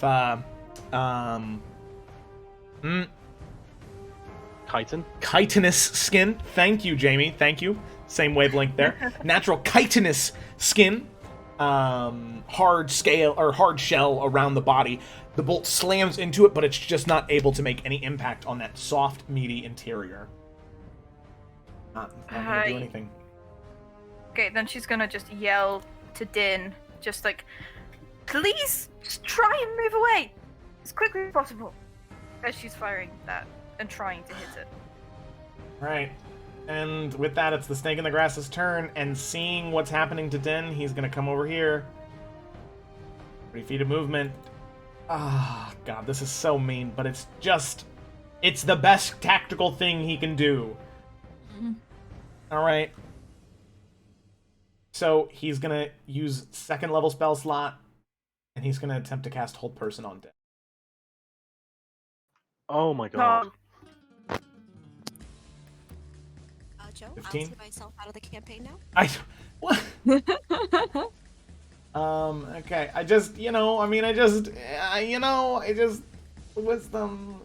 he succeeded on the one, well, he failed on the one earlier, so it would stand that he would succeed on this one. DC 15, come on, Din. Come on. You see Din as he's standing there holding the blade out, trying to stay loose and light, staying as graceful as he can. He freezes in place, unblinking and unmoving. He is currently held by the Snake in the Grass. Gets to his turn. All I can do. Alright, so then we come up to the Ankeg right up here at the top of the turn order. Let me go ahead and feed both those guys so you can see him on the turn order. And he is going to 5, well, burrow speed is faster. Oh no, okay. So he's gonna 530. He's gonna get up to the Snake in the Grass and he's going to attempt to make a light attack. Snake in the Grass. That's an 8. It's a miss for him. As the mandibles try and chomp down, the Snake in the Grass is able to move, dodge out of the way. Okay, Grok, it's your turn. I mean, fuck. Oh, do you know what? I mean, this isn't going to be his turn, but that dagger that's in the wall near Grok's head, was that free if I just want to grab that? Yeah, for sure. Okay, well, he's going to grab that and stick it in the back of his belt, first of all. Next to the Glock. Yeah. And then, as in the same motion, he's going to pull out the Glock. And be like... Swap. Yeah. Fucking ugly bastard. And shoot that. Hopefully. Please. Please. Okay. There we go. Okay. Woo! 18 for 14 points of piercing damage. The bullet flies out of the revolver, slamming in, piercing through the chitin. Yeah, there we go. Whew, man, that's a rough one. Man. Slamming through the chitin, piercing through. You can see this just burst of acid, just like vomit, spurt out of the Ankeg. As you can see it just letting out this screeching noise as soon as it's hit. So, with that, yeah, it seems pretty wounded just from that one shot. Anything else? Yes. I'm going to move back. Okay. Actually, no, I'm going to swap sides. I'm going to go there. Where am I? There. Okay, alright. Okay, so with that, we come to Nalfian. And Nalfian, let me see, your dark vision... Okay, yeah, never mind. Alright. I mean, I also have the other vision, so I don't know if that would help with whatever. No, not with this. This isn't heat. Something else, but that's okay. Alright, first off, I'm gonna have to second wind, or I'm gonna die. That seems appropriate. Still, oh my god. Still 5 hit points. Do you not see what's in front of us? I do! Okay, I hope you do. Hold on, I gotta do math. I'm sorry, I'm salty as fuck right now. Man. Wowzers. Okay. God, why is Din a fucking idiot? He didn't do... He was forced to! It was the spell that made him walk forward! And then he was held before he could do anything else. My man. Sorry, I'm just thinking.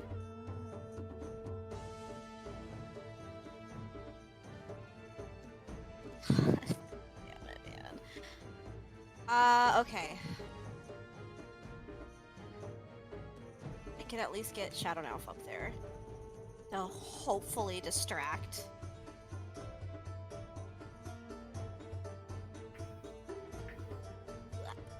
I have to. Oh, wait a second. No, I can't. Can I? I can't. I just have to move Nelf up.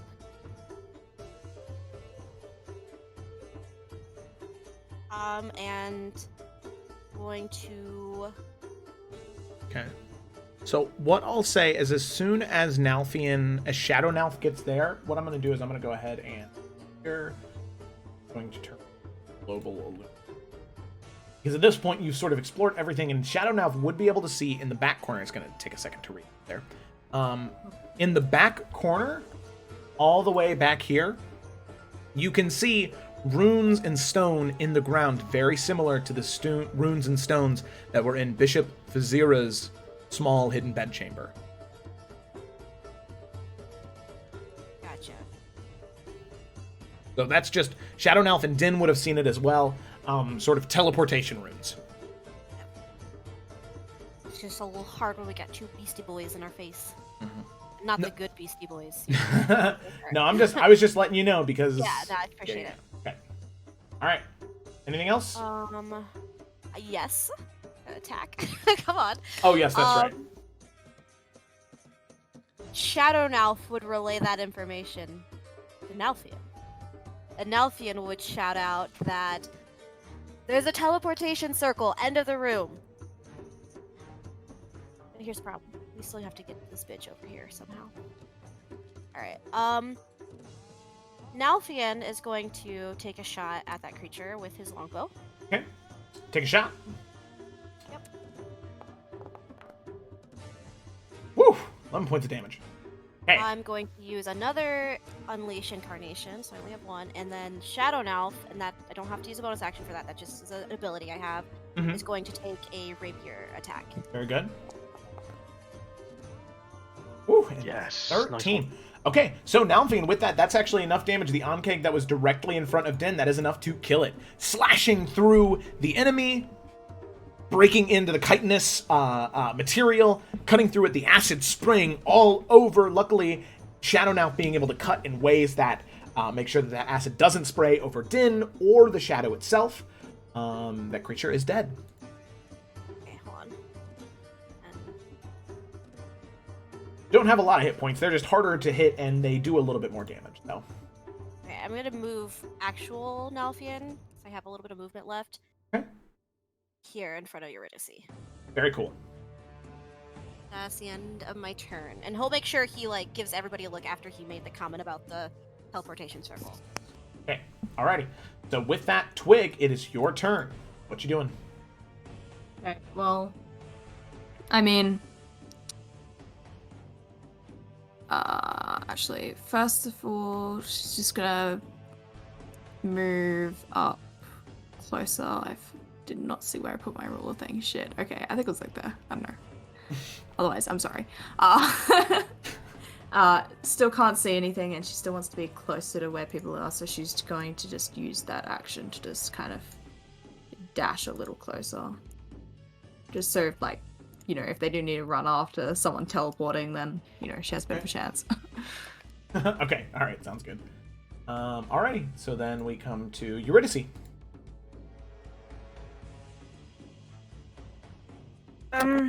Okay. Where did Nalfian say that those teleportation things were? Are they, like, down here? Back in the back. other end of the room. Yeah. Right over there. Okay. And I can see, I'm gonna move in, because otherwise I can't actually see anything. No matter what look Nalfian's about to give her, because she's being dumb and moving closer. Snake in the grass. How is he doing? He has not been hit once. Not been hit once. Right, Does have an Ankeg in front of him, but... Okay. And... is this a ledge right here? Is this a cliff? It is a a cliff-like ledge, so it's about 15 feet up in the air, and there's a small path up here. That's why there's no no rock there. So you can make your way up and around there, but other than that, it's about 15 feet up. See you looking at me. Okay. There is no weight limit on what I can pull. Yeah, I can just telekinetically pull something towards me. It just has to make a strength saving throw. Okay. So, if I was to, there's 10. My action to dash and get to here. Or roughly up there, because I need to be within 30 feet, but that's fine. The snake and the grass can't die, of which we lose everything that we could learn. I'm going to... Yep, is that just about enough? Nah. Okay, I move one closer. This is really fucking stupid. But you guys, I trust you. I could use my bonus action. Try and pull this thing towards me off the cliff. The Ankeg?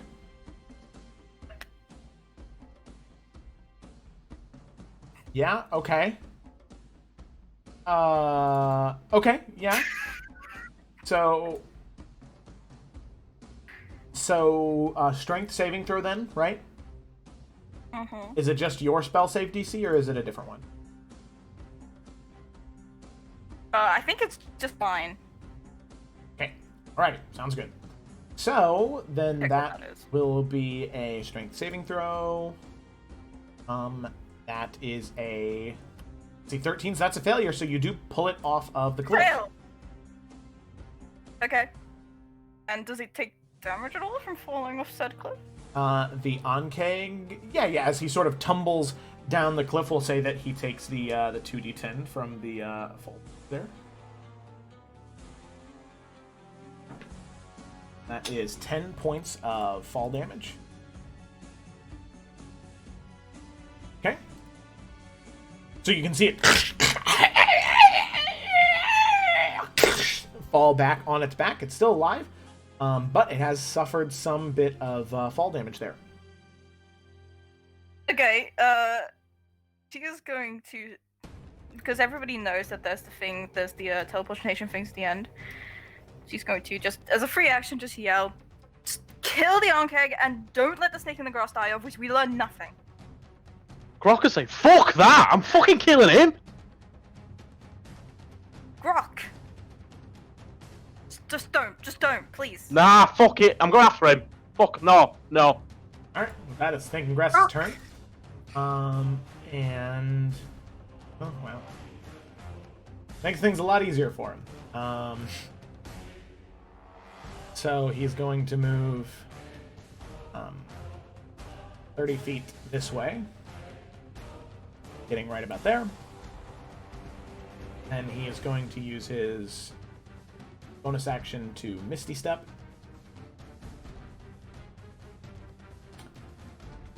Additional 30 feet. Getting right there. And then he's gonna throw a firebolt at you, Eurydice. Yeah. Could not happen. Well, here, let me... Reason he... Hey man, I helped you. I just saved your life from an Ankeg. Yeah? And that is a 13 to hit for the firebolt. Misses for once! Misses for once. Hey, look at that. Okay, so firebolt flies past you, slamming into the ground next to you, and you can see him just smile, and he says, "Thank you for the help, young one." And that is it. And then it's Ben's turn. And Den is going to have a realization here. And 2 Shadow Nelf, because that is the one who... I mean, Nelf is next, is like right behind him too. But you can talk to Shadow Nelf. Hey, what's up? Yeah, as he's holding the blade out, you can see him just sort of lower the blade a little bit and just have this moment of realization. That's the one I killed. I killed him. Well, let's fucking kill him again. And yeah, that's exactly what did. He is going to also going to move 30 feet. And then okay, so there we go. So he's going to luckily he's got 40 feet of movement because he's still has his blade song, and then halfway through his movement he's going to Misty Step, same as him, until he appears right next to him. And then Din is going to cast Booming Blade as part of an attack.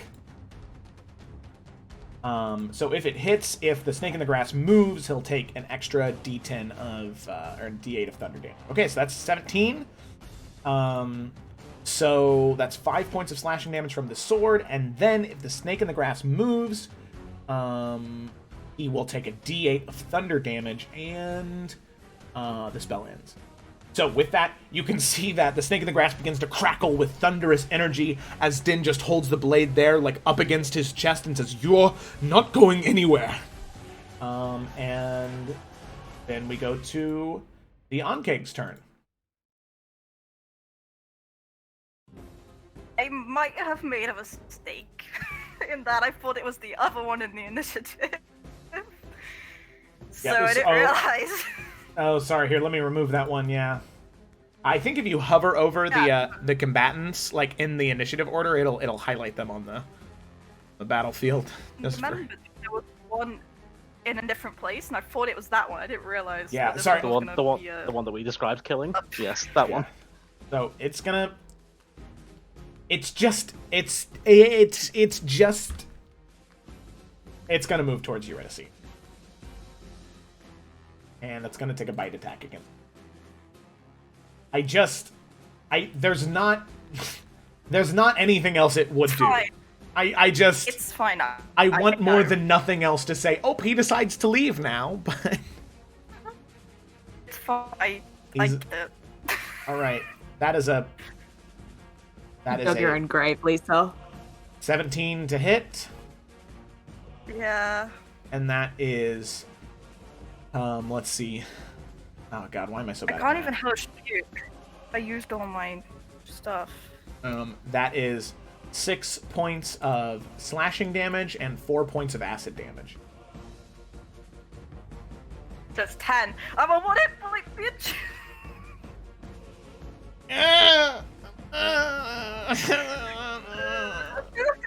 No. I'm alive! No. Oh god. Okay, so it bites into you. With that grok, it's your turn. Okay, let's start by moving here. Okay. Fucking hell. Right. How far away is he? One sec. I've still got 5 feet, but... Oh wait, have I got 10 feet? 10 feet. Wait. He's 95 feet away. What's that? Fuck.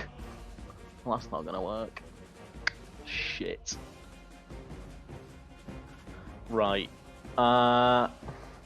With the remainder of his movement, just go to Nalf's side. And just take a pot shot with the revolver, I guess. It's all he can do, literally. Okay, alright. Take a shot, let's see if it hits.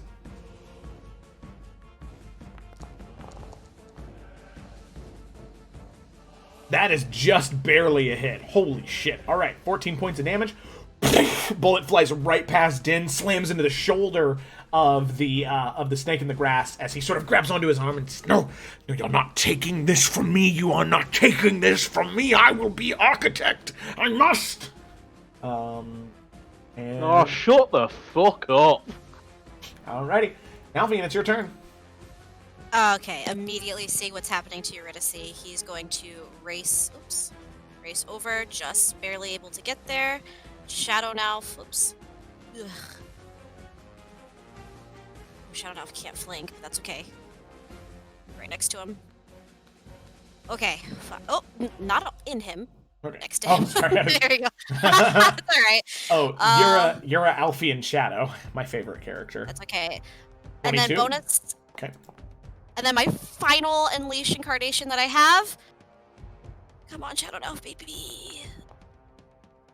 That's it? That's it? And yeah. that is just enough damage as you Oh, slash fuck. into it, literally saving Eurydice's life. And yours and Shadow Elves, because next up was going to be an acid spray, and that was not going to be good. So you slash into it in this fury of blows and strikes and slashes, cutting away at the chitin, and as acid sprays out on all of you, just barely singeing in a little eyes bit. are just fucking burning Yeah. red, staring at Eurydice. Yeah, Eurydice, you see a side of Nalfian that is very terrifying. This ruthless killer. I mean, again, if it wasn't for the fact that Shadow Elves have wisps around him, you wouldn't be able to tell which is which. Yeah. And he's livid right now. Okay. All right. So with that, Twig, it is your turn. Okay. I mean, Stake of the Grass has barely been hit yet, so he's fine. Yeah. Yeah. I mean, the Well, Grog revolver. got him on the shoulder. Yeah, the revolver shot and Din slash have hurt him a little bit, but nothing too serious now. Yeah. Like, he's not on death's door or anything. No. That's, yeah. Okay, so... she is going to move up. Does that... God. Does this not work? This does not. Okay, can I please move my token? There we go. Okay. She's going to move up and move her hunter's mark onto the snake and take a shot. Okay, 22, 12 points of damage. Yep, that is enough. And with the 4 on hunter's mark. Yeah, it's getting close. Alrighty. 4. Bolt slams into him, and once again, slamming into, like, his abdomen, and as he begins to bleed, just sort of yelling out in pain, No! And that is... Anything else, Twig? No, that's all. Alrighty, Eurydice, it's your turn. Okay. Right. She's very scared of Nalfian. Because she knows she messed up a little bit, and he's scary, okay? He's a scary boy a little bit. So she is gonna hit him. Be like, I'm so sorry. Right thing. I'm sorry. And then she's going to run. And she can get to right just about there. Okay. And she is going to take her spear and try to hit the snake in the grass around the head and knock him out. Okay, non-lethal damage. Go ahead and roll for an attack. Stuck. Needs to do well. It worked for Vizira. Nope, that's not enough. Nope. That was awful. Okay. Try and just slam him in the back of the head with the butt of the spear, but nope, not enough. And he's able to duck out of the way, and he still is hanging in there. And with that, it's his turn. Can I take a health potion before that? My bonus action. Yeah, you can. And look at him and be like, this would go a lot better if you just didn't fight, because they will kill you, and I will give you a chance to live. Take your health potion. 3d4 plus 2.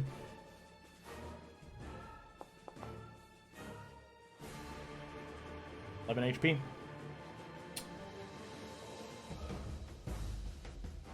11.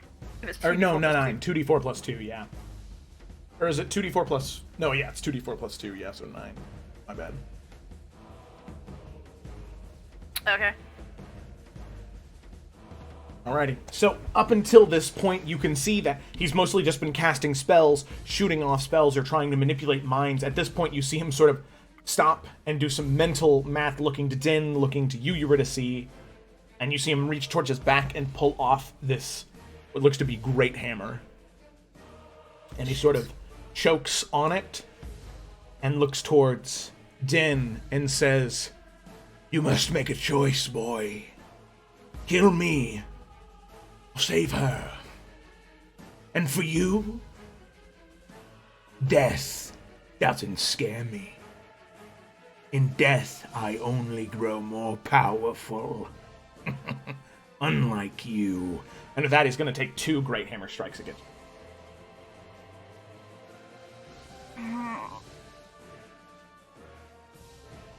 First one is a 19. Yeah. For, let's see, 8 points of damage. I'm on 2. And the second Good to see what one life will be. is a 25. For Shit. 15 points of damage. Okay, I'm out.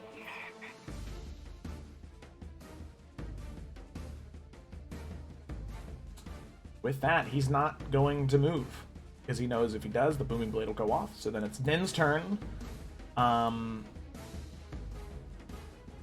Looking at Eurydice, looking to the snake in the grass. We're gonna roll a d20 here. And he's gonna do a wisdom saving throw. Because does his anger consume him? Or does he do the human thing?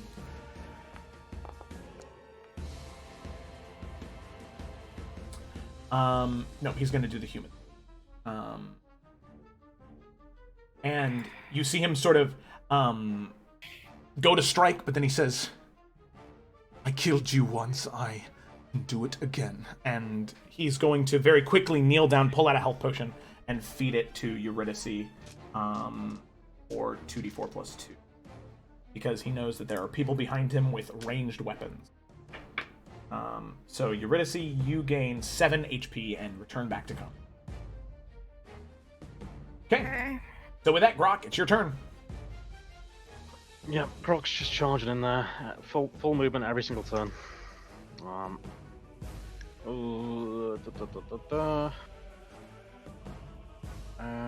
me think. Let me have a quick look at my spells. Oh, actually. Oh?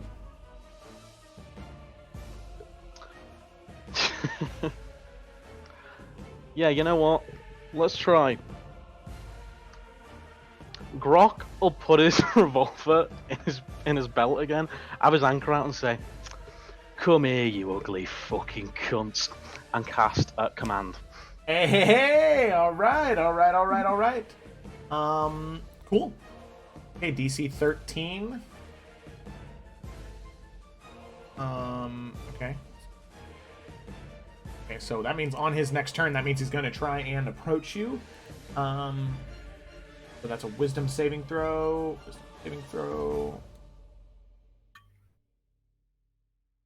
Two. Okay, that is a 10. That's a failure. So on his next turn, all he's going to do is spend his time getting to you. Hell yeah. Alrighty. And with that, Nalfian, it's your turn, and you can see him just kind of frozen, not resisting, not observing anything. Nalfian, what do you want to do? I'm not gonna steal Grog's kill, but instead, I am going to move over here, just in case some bullshit happens. He can't escape. All right, sounds good. Oop, can't go that far actually. Let me go. I'm also going to. Here we go. I can't go that far. Take my fucking health potion. All right, take your health potion. I was about to say, can I retcon? Can I also, with my bonus action, have drank my health potion, please? Yeah, that's fine. Thank you. That's my last one, but I'm doing it too. Yeah, that seems about right. Okay, alrighty. Yep. 5 and 6. Wow. Alright. Yeah, you guys are really cruising Woo, high together. five, Grog. Woo, woo. Yeah. Hell yeah. Bros. Really, bro? Yeah. Okay, alrighty. But get there together. Twig, your turn. Oh, actually, Oh, just That's alright. Nope. If Grok's kill doesn't kill him, I'm gonna hold my shortbow action. Alright, sounds good. Longbow. Yeah. Alrighty. Wait, what you doing? Okay, she is just gonna kind of move up to where Grok is and just say, Grok, we need him alive. and just going to crank back her crossbow and just have it held just in case he tries to make a dash towards where the teleportation thing is again. Okay. Alright. Eurydice, it's your turn. Okay. So, what I'm going to do is this guy looks not dull right now, so he looks like he's just gonna go to Grok and that's all he's really gonna do. Yeah. Okay. And I am going to look around, kind of go over here, so that I am like directly cutting off the exit way. And I am also going to kind of yell, seeing that Grok's done something and Nalfin's right there. Please just listen to me and don't kill him. Okay. That's all. And it is the making the ground turn. He's going to attempt to move past in and walk up. Or walk up to Grok. Yeah, 50 feet right there. Okay. He's going to move up to you, Grok. And he is going to... You see him slowly aim to strike up and down in a very, very final, deadly strike, but he just pauses and sort of twirls the blade and then flicks the blood off and then puts it back in the scabbard.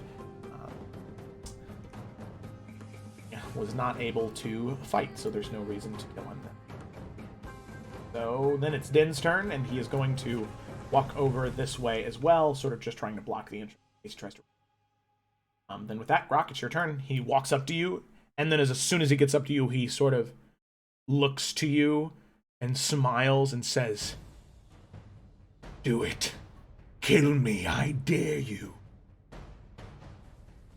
Nah, you're alright, sunshine. And he will he'll like put his anchor up, but then like flip it, catch it by the actual like hooks on the anchor, and then just twat the metal handle down on his head. Okay. Non-lethal, knocking him down onto the ground. No reason to roll. He was low enough on HP. It was enough. Slam down on him. That he drops unconscious. Not dead. I will do one thing though. Yeah. I'm gonna break his knee. I'm gonna stamp on his leg.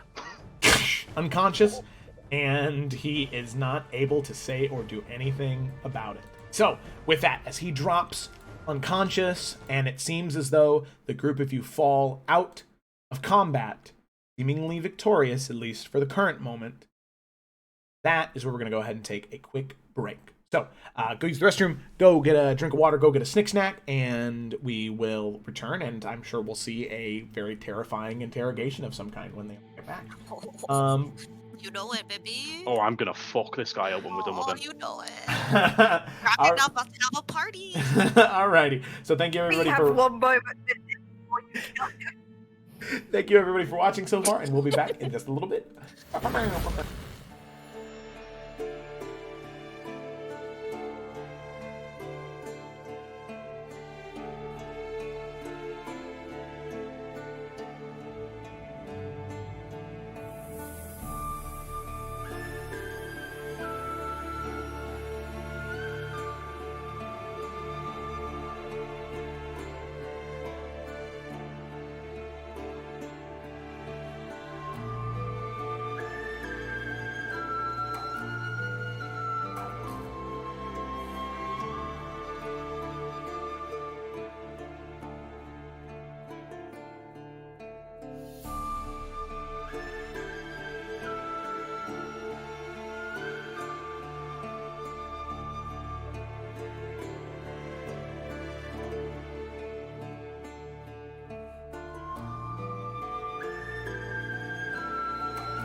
have yearned for your tender caress to bind our fortunes. Damn what the stars own, rend my heart open, then your love profess, a winding, weaving fate to which we both atone. You flee, my dream come the morning, your scent, berries tart, lilac sweet, to dream of raven locks and twisted stormy, of violet eyes glistening as you weep. The wolf I will follow into the storm, to find your heart, its passion displaced by our ever-growing, hardening into stone, amidst the cold to hold you in a heated embrace. You flee, my dream come the morning, your scent, berries tart, lilac sweet, to dream of raven locks and twisted stormy, of violet eyes glistening as you weep. I know not if fate would have us live as one, or if by love's blind chance we've been bound. The wish I whispered when it all began, did it forge a love you might never have found? You flee, my dream come the morning, your scent, berries tart, lilac sweet, to dream of raven locks and twisted stormy, of violet eyes glistening as you weep.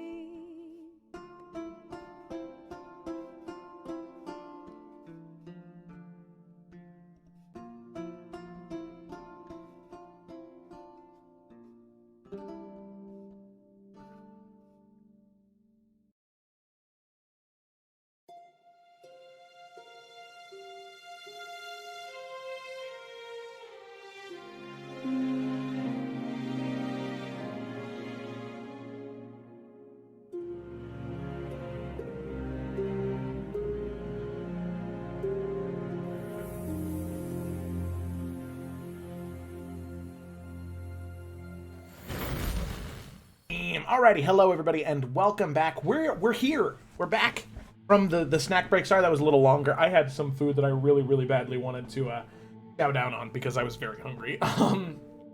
But with that, I think that if everybody else is, if everybody's ready, we're gonna roll the intro and get started.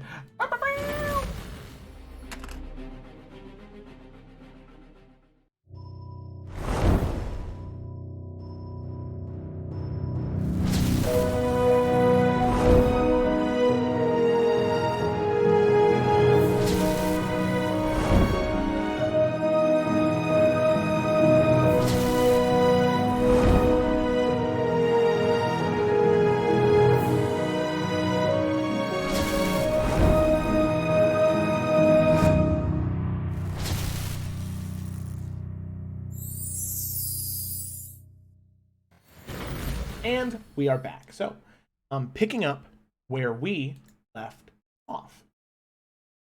Our group of adventurers had made their way in and through the seemingly hideout of the snake in the grass. This entity who was existing in Raven Rock, practicing different alchemies, but also their main goal seemingly to find the child, whoever that child may be, somebody that is apparently very integral to the the growth and success of whatever House Markhold's plans entail. They were able to make their way through the entirety of this dungeon of undead and make their way to the end, having one final encounter with the snake in the grass himself, and the Furbolg patriarch of the family, turned into an absolute grotesque monstrosity who was very close to killing Nalfian and Grok, but luckily, due to a well-placed shot from Twig, was able to destroy that monstrosity for good. The snake in the grass himself ended up knocking Eurydice unconscious in the middle of battle, but luckily, Din was able to bring her back to life, and Grok was able to cast command, causing him to approach Grok. Grok knocked him unconscious, so they may do some investigation. So that's where we're going to pick up. Yeah, right. R.I.P. Papa Furbolg, indeed. Papa Pedal Step. So, Grok, you smacked him across the head with the flat end of the anchor and then stomped on his kneecap to completely immobilize him and knock him unconscious. So now you can tell that he is unconscious and you can choose to move his body wherever you so choose. So with that, I pass it back to all of you. The snake in the grass unconscious, and your questioning can begin. What do you want to do? Right, someone tie him up before we wake this fucking knobhead up. Nothing will walk over and just tie him up extremely tight. Like, to the point where it's probably cutting into his skin and doesn't give a fuck. All right, yeah, absolutely, just tearing into it. And you... Eurydice. You better ask him these questions fast. Take his things for spells. I don't want this fucking knobhead having anything on him. Yeah, nothing's gonna search him. Make an investigation check. With advantage? I use my scarf to cover his eyes. Okay. Yeah, with advantage. Someone do that shit. Here, wait, before you click again. Okay. What? No, what were you gonna say? Oh, no, huh? okay, never mind. You did it. You did it the right way. You did it the right way. Oh, okay, never mind. So I will say you are able to find a little bit. Okay, I mean, he's tied up, so... Yeah. There's nothing on him, but you are able to find an arcane focus, which looks to be some type of a collection of bones strung together on a very leathery, oddly familiar feeling string. And that seems to be what he was casting that arcane magic through. Yeah, I'll take that out, put it on the ground, and just step on it. Snapping the bones, breaking the arcane ability, breaking the arcane channel that he was using. And then with him blinded as well, can't see anything. I'll give him a good slap to wake him up. And you see him go to try and reach towards his knee, but he's just unable to grab onto it as his hands are bound. Calm down.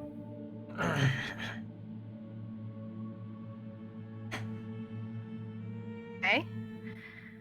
Now, I'm gonna ask you some questions. You are going to answer those questions. Everything's going to be fine.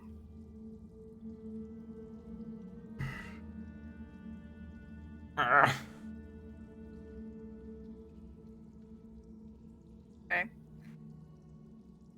He's gonna take the blindfold off. Like he's trying to get out or something. No, he's just sort of reacting, trying to wriggle his way, but not aggressively enough to actually do anything. Yeah, Nothing will just put his hand right on his collarbone. She kind of takes one knee in front of him, so she's kind of at level with him. Right. So, who is the architect?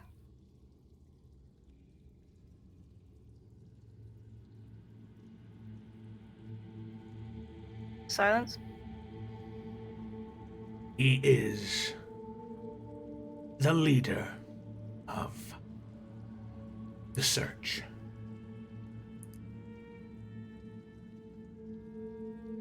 Right. Does he have a name? Or a location? He travels. He is never in the same place for too long.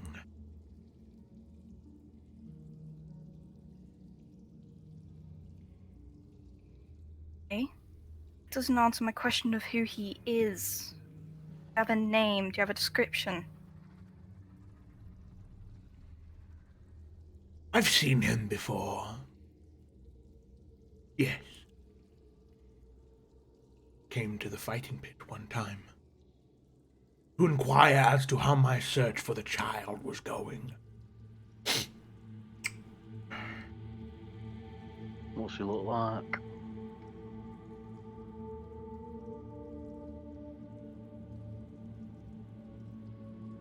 He has truly taken his job seriously. He is living dead. He is strong and brittle. He may look unassuming, but he is powerful.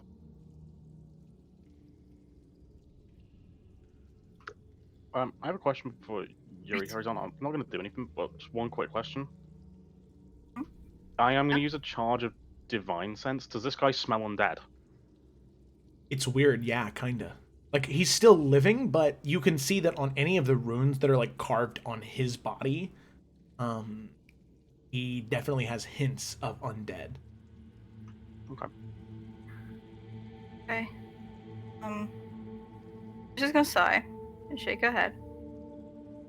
I need direct answers from you. You do not have long. Right? Look at me. Look at me in the eyes. Is he like looking at her? They're making eye contact? Yeah, he is. Okay. She's gonna kind of look at Nalfion and Grok for a second. So, you guys look away for a second. Alright.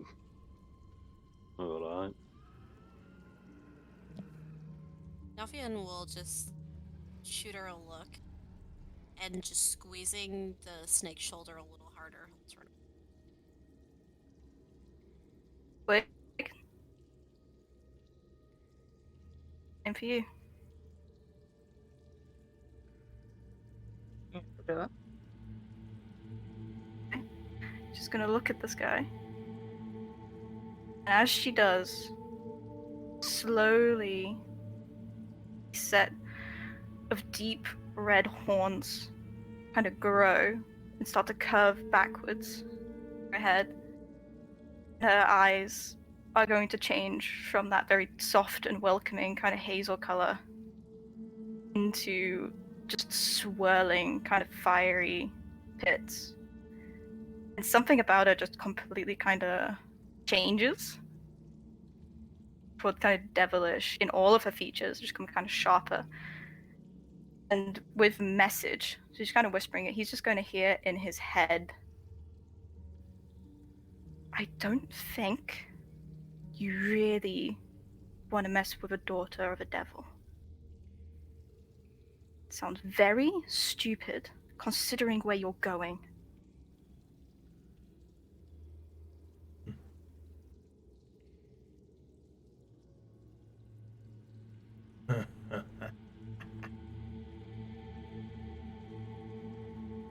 You think my soul is forfeit for the hells or the abyss?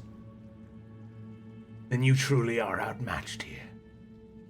Even if I told you where you could find the architect, you think that you five, who were merely almost outmatched by onkegs and skeletons, you think that you could handle the architect? You truly are as stupid as you seem. I don't fear devils, girl. I have looked death in the eye, and I know that it welcomes me. Wait, is he saying that out loud? Yeah. Nalfion is going to squeeze this guy's collarbone to the point of breaking.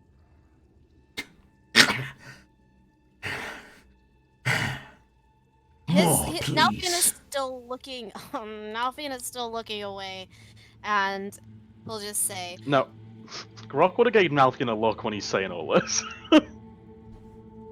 If they're facing away, he'd have been like, oh.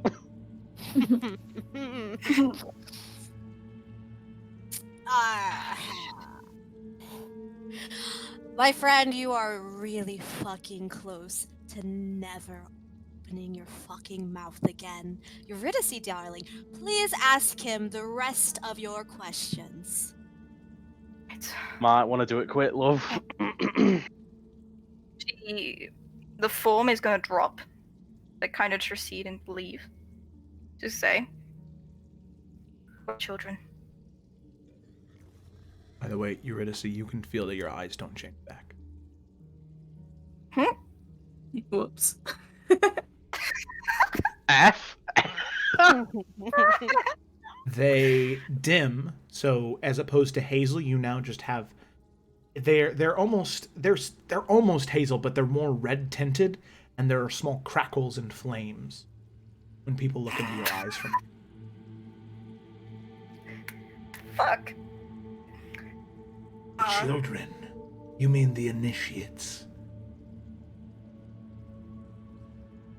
Sure.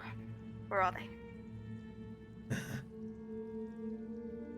By now, they've most likely made it to the northern border to meet with the king in the swamp.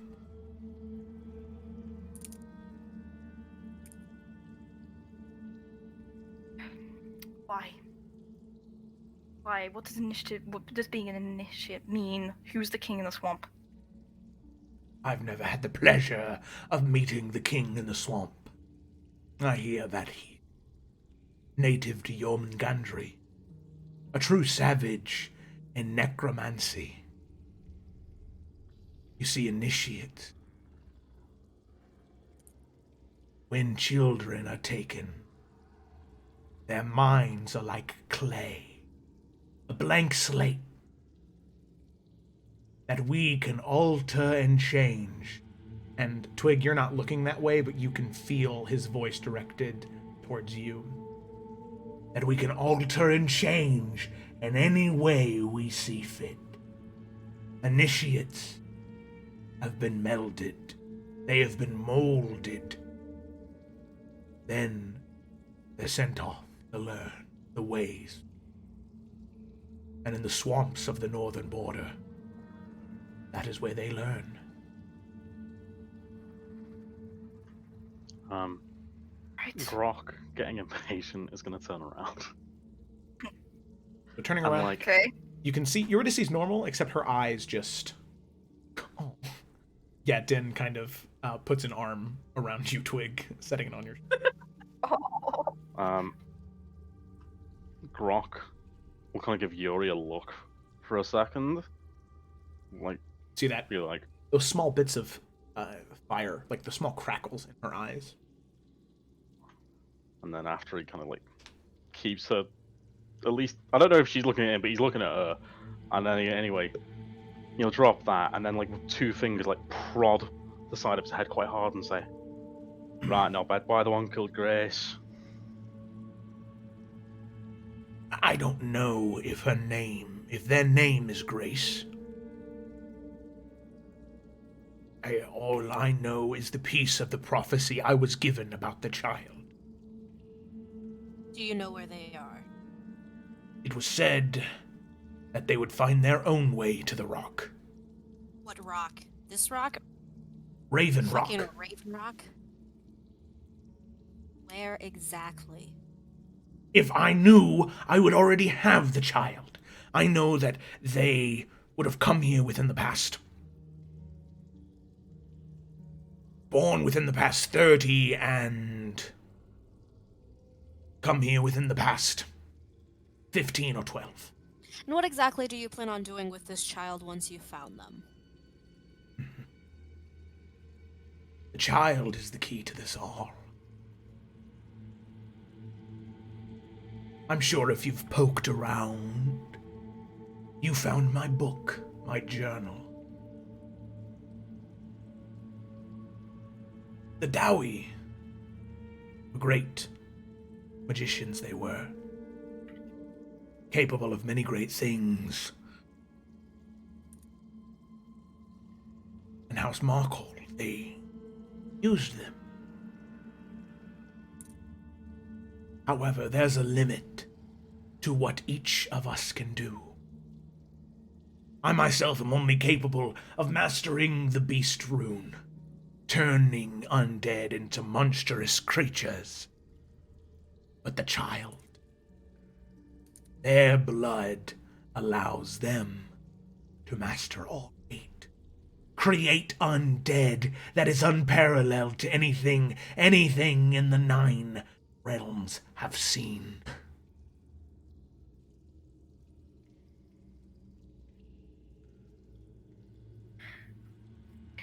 Okay. Fire round. Who's Kay?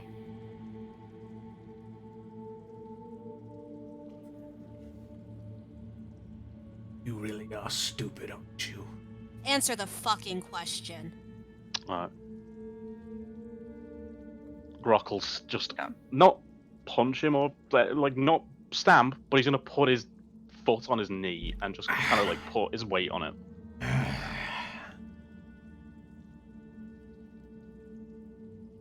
Okay.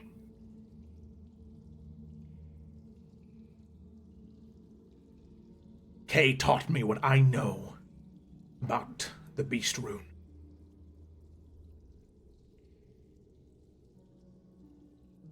But he is a friend and an advisor, and I will not betray him. What? Fuck it up. Do you hear that now? Blown the fuck away I am. He's a Nuts. fucking mate. I don't know if you understand what's about to happen here. I've told you already, I do not fear death. Eurydice, what's your next question? The lily. I got sent by Bishop Azura. Where's that?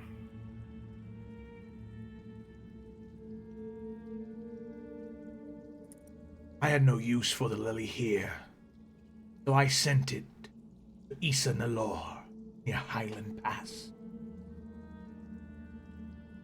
The lily will do a number on the wildlife there. The elves, humans, call Issa Nalor home. Hopefully within a fortnight or two, it will all start to fall. Right. Oops. And the artifact in Raven Rock. Oh, the artifact. Where's that?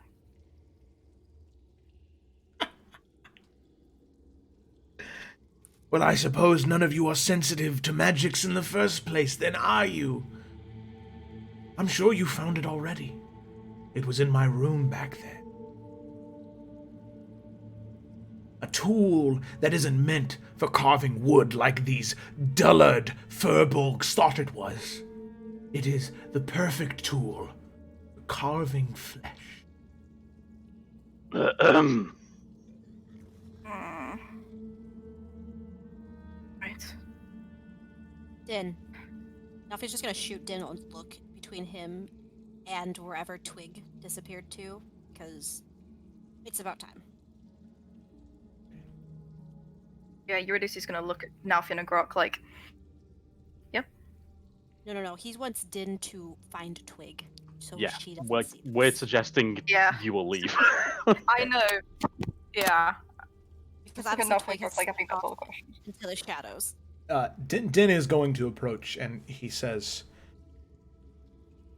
"Before all of you do this, I would like to ask 2 questions." You fucking deserve it, mate. You killed him the first time. Then I'll get down on one, stand in front of him, or kneel in front of him.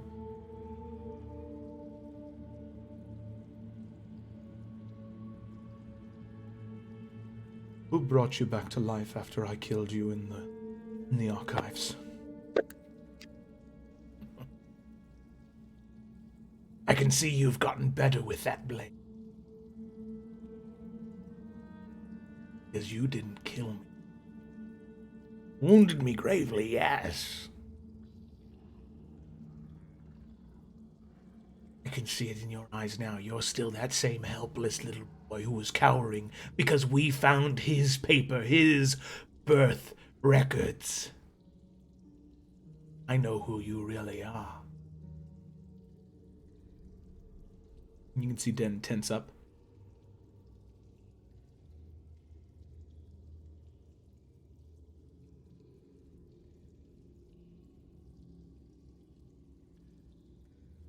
Well then, I suppose that takes care of my second question then too.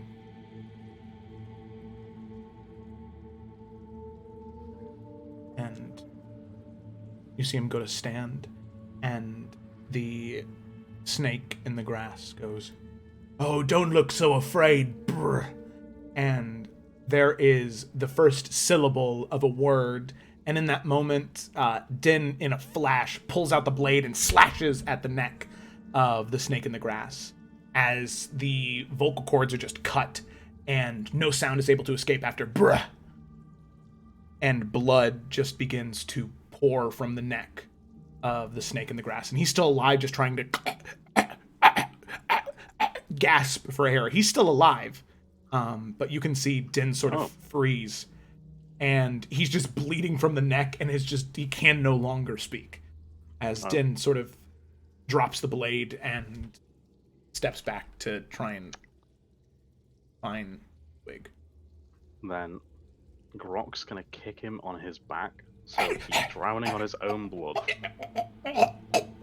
And then pull out the bone dagger and stab him in the chest about 7 times. Now pull out his own dagger and just fucking join. Okay, so yeah, you just start stabbing one after the other, and let's see, Din's passive perception is... I mean, if he's relying on dark vision, he can't see Twig. No, he's a human. He does not have dark vision. So Yeah, it is very dark. Yeah, he can't see her at all. So he's just sort of looking for her. And yeah, so Twig, unless you're covering your eyes, you can see the two of them. Wait, do I know where Twig is? No. I'll be honest, Grok at this point didn't give a shit. Like, he was that done with this guy. I minor illusion some sort of almost like a blanket, like a covering, just so she can't see what's happening. You wouldn't be able to see Because where if it she just was. Yeah, I mean, you would kind of just be... She ain't looking, like, if it's any consolation, but, you know. Yeah, so Twig, you can just hear it, though, as you can see Din trying to look around for you, but is unable to find you. So stabbing into him time after time after time again, cutting into him, until eventually he's just a bloody mess of a person. Grok is going to stamp on his skull and smite it and say, "Come back now, you fucking knobhead." All right. Completely flattened and splattered on the ground. Okay. High five. Yeah. Right then, let's get the fuck out of here. Right, 1 second. I think you meant that thing I was using. What? Right, wait here. I'll be back in a minute. Duff will turn around. Where's Twig? Somewhere in the shadows.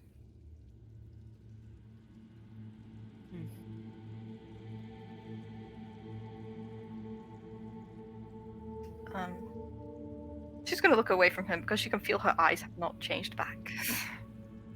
Oh, do I notice that? Oh, yeah, for sure. Especially with your dark vision.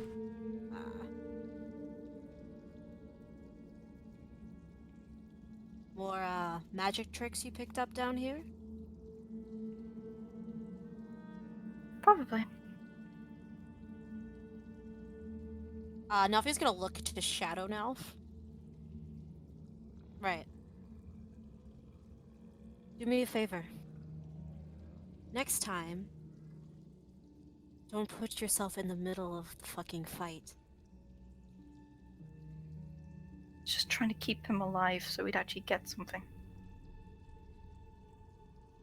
Yes, but I'd much rather you be alive Twig. Are you alright?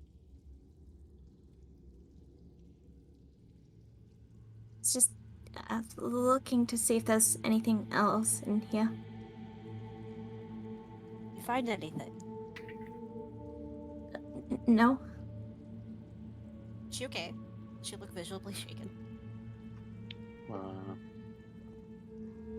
Twig, I mean- I leave that up to you. Yeah. Yeah. She's also like probably as she approached, kind of like got a look at the snake of the grass, but like quickly just looked away. It's like nope. All right. Well, that's fine.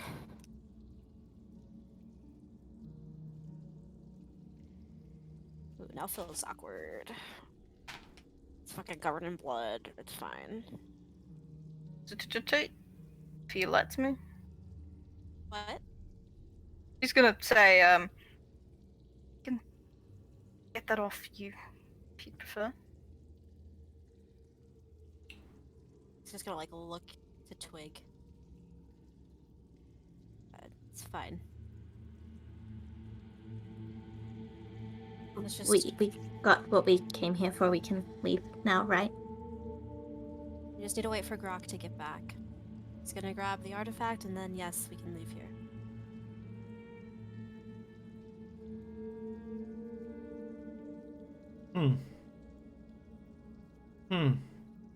What? Nothing. What are you laughing at? That doesn't sound like nothing. Jesus. While we're waiting, can Nelf just get some of the stuff off this guy? Yeah. He feels awkward with Twig looking at him with the way he looks right now. Twig's not looking at anything. Okay, good. He's gonna walk over here.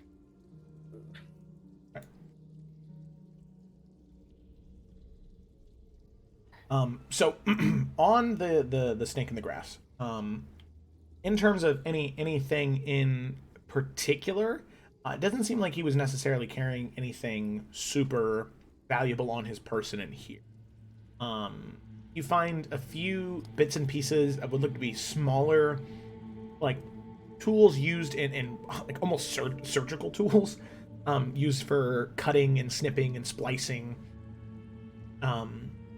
or different would look to be salves or liquids or ingredients that would be used in the creation of you can assume necromancy or undead creatures. Yeah, no. That's actually, as you look up, you can see there's a giant purple and green spider that's just hanging up there, making all of the rugs out of silk. And he says, "Hi, everybody." Oh, just kidding. So you find that, and to a black market dealer, you could probably sell that for about 150 gold. All of those necromancy supplies. Definitely the type of thing to end up on a government watch list carrying around.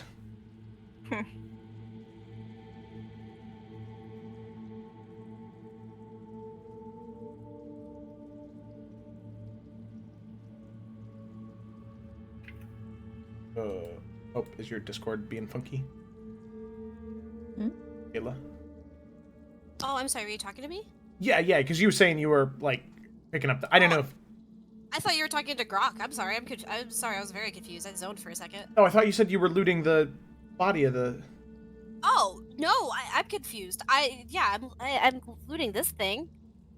Oh, I didn't see your because on my screen you're buried underneath the on-cake, so I didn't see there. Hilarious. I mean, yeah, I will loot the mush as well. Yeah, okay. Sorry, my bad. I mean, that's fine. I thought this entire time you were talking to Grok in the other room, finding what he had in there. No, yeah, sorry. Wow, I'm so sorry. That's okay. No, yeah, so you're able to, so you find that, and then you go and harvest the chitin from the, so you can see him there. From the on-keg. Okay, my bad. What did I find on him? Fuck. They were different tools, liquids, and salves that were meant for necromancy. My bad. I super apologize. I was like, yeah, Grok's finding some shit down there. Nah, okay. And I was able to get some stuff off of this thing? Yeah, you would have enough chitin for 2 different sets of armor. Fuck yeah. Okay, cool. Sorry. Ugh. That's okay. Okay. So... Sorry.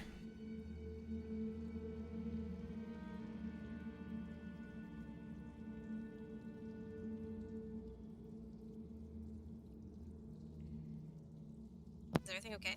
Yeah, sorry, I'm, talking. I'm Sus. sending messages. That is game related.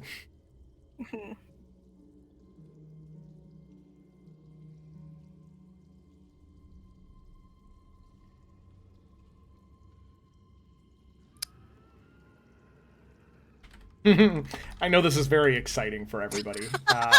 Just listening to click clacks. Sorry. No, you're fine. I didn't know what was Oh happening. yeah, it's Jamie's messaging me. I tell you, Jamie. Eurydice then, in the meantime, will look to Din. Just kind of check he's okay and check Twig's okay. And look at Twig. It's like, that was a lot. Are you okay? Well, we got what we came here for. I think there's nothing really to complain about.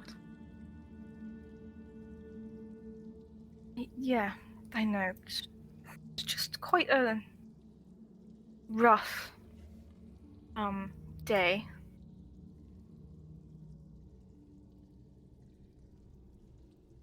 It's like whole time she hasn't made contact with you. She's just kind of like staring at the ground. Probably a good thing. Yeah. Okay. I mean, she probably hasn't even noticed the demon eyes. Like, Pretty good. That's really good. Okay. So, okay, well, gonna out of here. Get ourselves cleaned up. And just report back everything we found. We did good. We did get everything we needed. You did very well. Well, the same can be said about you. Nalfian nearly stared daggers into me. Decisions I made. Well, I mean, to be fair, some of them could have gotten you killed, but I mean, you're fine, right? Yeah, I'm fine. Right. Got it.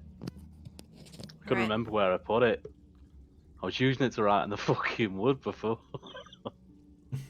Let's get the fuck out of here. As I've been studying this runes here. When we walk on them and focus, they should take us somewhere.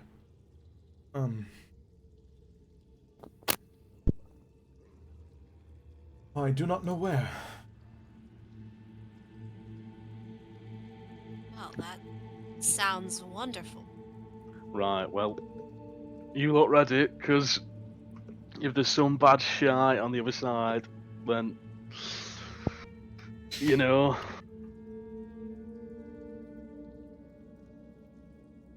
You know what, fuck it, let's get ready.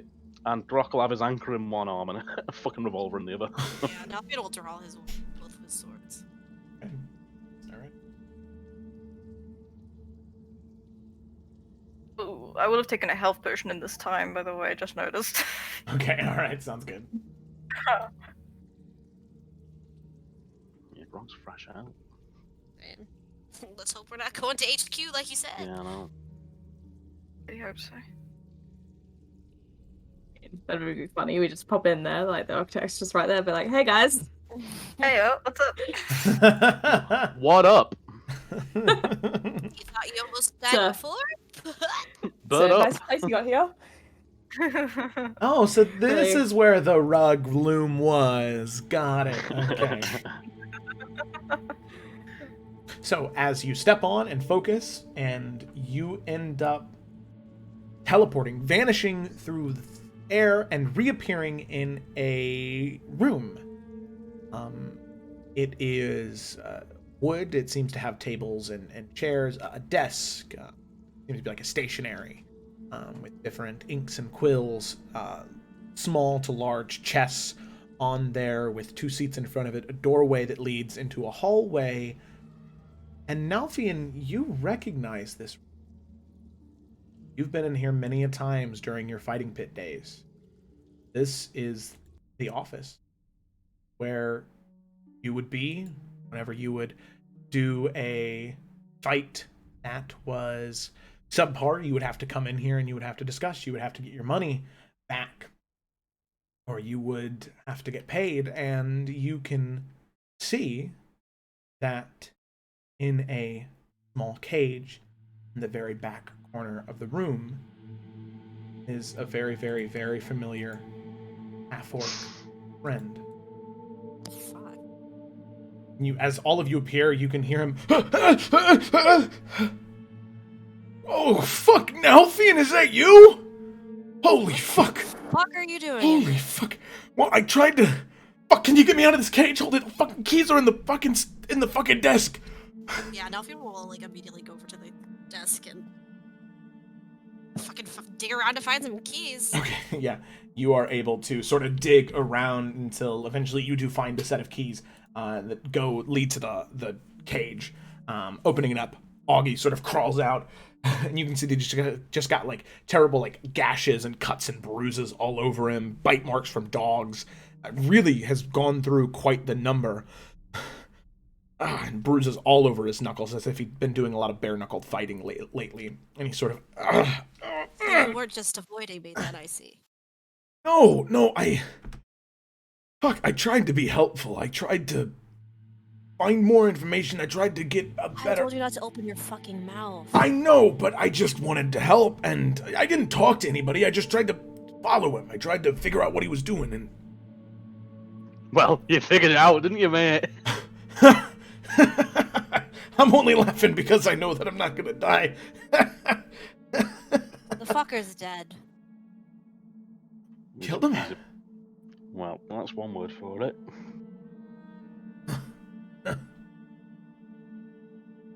Good. Listen, is anyone here gonna be... I don't know what the status of this place is right now. Anyone gonna just come in? In here, no. Thank fuck for that. Listen, there's a lot of people here that don't like the snake in the grass. And there are some that do, but... No, I mean, if we run out there, start attacking the people who are loyal, and start telling them the snake in the grass is dead, I got a pretty good feeling that we might be able to, well... Nothing's just gonna like look at Twig for a second, and then he's gonna look back at Augie and he's just gonna say, how about this? You like it here, right? This is a nice office. Got a nice couch, got some furniture, great view. Why don't you do exactly that when we get the fuck out of here? I mean, if you need any help, I don't mind cracking some fucking skulls on the way. If there's that many who are against him, how hard would it be to overturn? I mean, I suppose not that difficult, but, I think that more people are inclined to believe a group of people did it than just me, but Nah, I'm not gonna just leave on your own, friend. I'm gonna help. We can't stick around long. Oh, of course. And listen, there is the... I saw him go out. There's a hatch over, I think it's in that corner over there. If you go down the hatch and walk a certain distance, I think there's a ladder up into the forest. Go out the back way. Kind of looks to see how you were looking at Twig, if sort of brutality isn't exactly what you're looking for. Well, some of us are more inclined. And now he's gonna kind of like turn to Eurydice and Twig.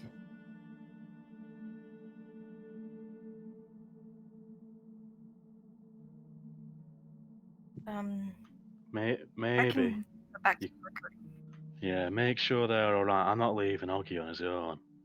Not with these fucking knobheads who still like this prick we just killed. Then can you get them back? Yes, I was just about to say that. Unnecessary bloodshed is not exactly my style. I will make sure they get back safely. Not that they need my help. I'm glad to know my services are. Okay, we're talking knives or brass knuckles. Hey, listen, you use whatever you want. All we gotta do is spill as much blood as possible, and I can guarantee you some of these soft lads in here, they'll go running as soon as they see their friend's blood spilling. Alright, sound. Let's see here. And he just goes over to the desk, sort of rips one of the cabinets out and shakes out the contents. You know, let's see here. Got it. Pulls out like 2 daggers, which are, because Augie is just a little bit smaller than Grok, but about the same width. So he's just got like 2 daggers, and he's like, not exactly my style, but You'll pick something else up on the way. Well, hold on. And Grok, behind his shirt, has his backup weapon and chucks him his warhammer. drops the 2 daggers. Oh, now that's my style. Hey, you're borrowing it. Hey, you're right. I'll add a few names to it, all right? He practices a couple swings. All right. I've been fighting with no weapons for the past few days, and these fuckers deserve to get their skull smashed in. Alright. And Grok will look at Nelfin and say, right, let's make sure these lot get out first, and then Yeah. we'll go. Oh. Yuri, Twig, you alright?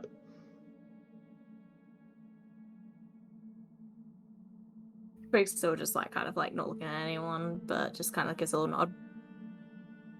Yuri looks like trash. But she's trying her best to kind of hide it. She's like, yeah, it's fine. I'll take Twig back. It'll be fine. We'll be right behind you, and we'll get. And he'll look at Twig and say, "We'll get." And he'll pull a face and look confused, and say, "Cheesecake." Yeah, cheesecake. Oh yeah. That's yeah. Twig still ain't looking at anyone. Grok, oblivious to everything, will tap on the shoulder. Like, right, good. Now Fade will just look at you to see and he'll say, "Gonna be a rain check on that night out then." Oh, you better believe it. Huh. Jeez. All right. Shall we, boys? Yep. So with that, then Riddicy and Twig, you're very easily able to make your way out of the back exit, back to the Golden Rookery. Grok, Nalfi, and Augie, what proceeds to happen in the next hour is carnage. Absolute, insane carnage. As all of you 3 at first, breaking down the door and just tearing through any of the people who Augie points them out, shouting out to all of you, the 2 of you who are informants and those who are not. And as soon as there are other people who know that you 3 are against the snake in the grass and the snake in the grass is dead, they just begin to drop everything they were doing and they just start going insane. And I'd like Grok, you to make a strength check, and Nalfian, you to make a dexterity check. Okay.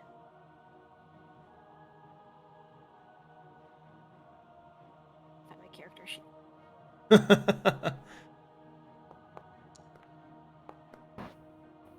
Grok would also scream and use his hobgoblin saving face. Because he's got 2 allies near him. I like to think that Grok and Augie are just like Hulk smash, just bludgeoning people, and Nalfian is savoring every slice and pierce, Oh, yeah. Yeah. So Nalfian's precision, Grok is headbutt and smash. Yeah, and so it is a dangerous combination. So with that, Grok, that brings you up to a 21. So sadly, not that anyone's counting, but Nalfian is able to get more kills than you in this situation.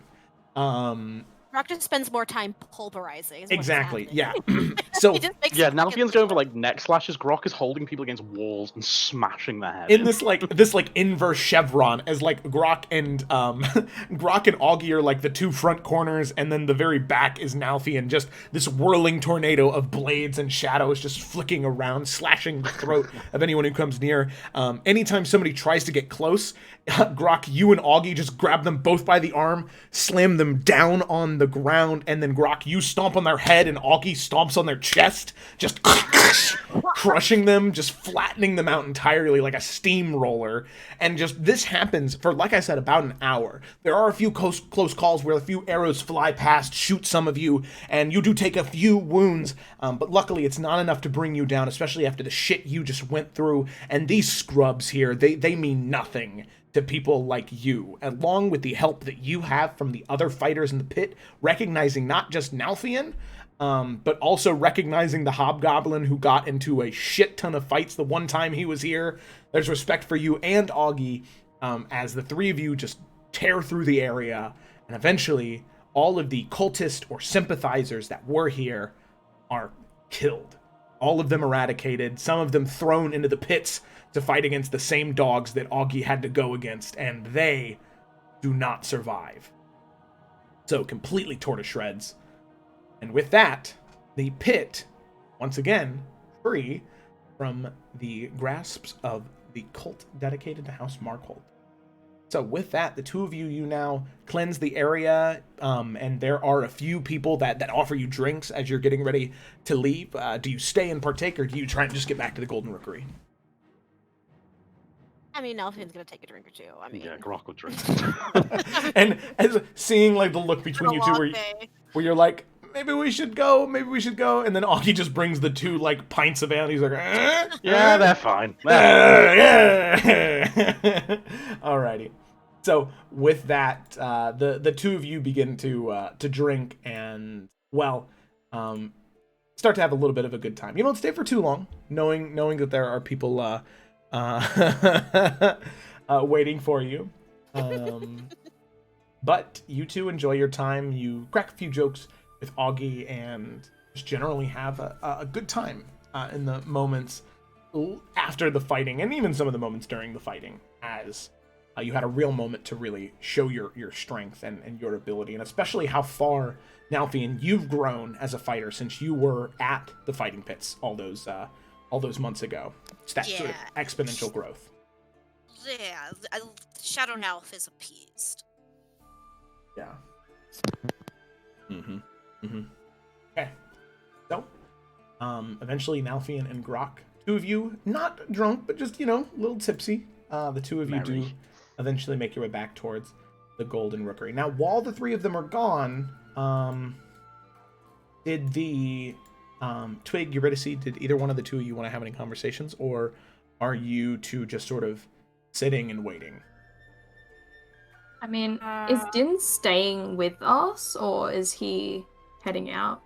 No, he would have, at least for tonight, bought a room here. Okay. He doesn't want to. Yeah, you could see him just sort of approach the counter and give a few whispered chats between him and Maggie. He takes out a few silver pieces and sets them down on the counter. Gives her a nod, and then comes over to the table that the two of you are sitting at and says, I just, I think it'd be best if I stay here for the night. Bishop Predimini has a way of knowing when I'm lying. Probably best if I waited a turn. That's smart.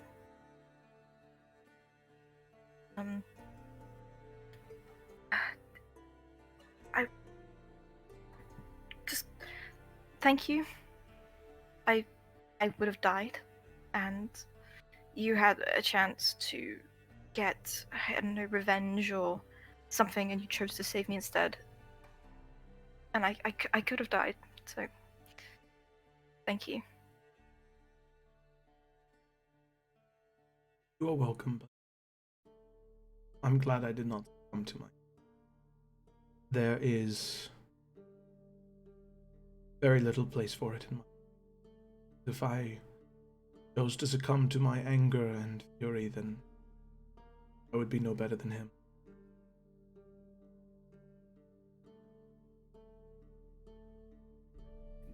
Thank Makes you for sense. showing me Excuse me, I'm just gonna head up to the room for a little bit. Okay. Are you alright? I'm alright. Okay. I'll join you soon.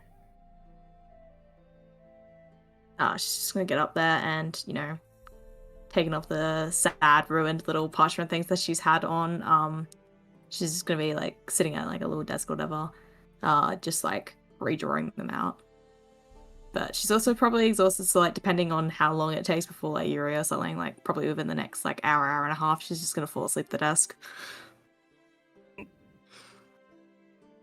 Yuri will continue to talk to Din, and she's gonna say, "So, it's okay if you don't want to talk about it, but he mentioned finding your records,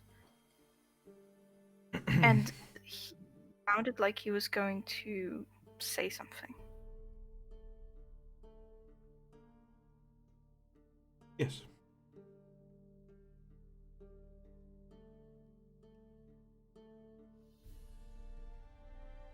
It did sound like he was going to say some things I did not want to hear, so I chose to make sure he couldn't say it.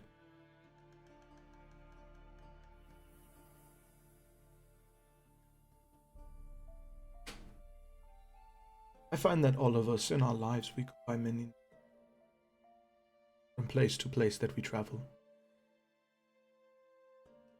We are one person somewhere, and then we are another person somewhere else. And sometimes, when we leave places behind, we also wish to leave our names behind. That is why I am Din here, elsewhere. But I prefer to stay Din.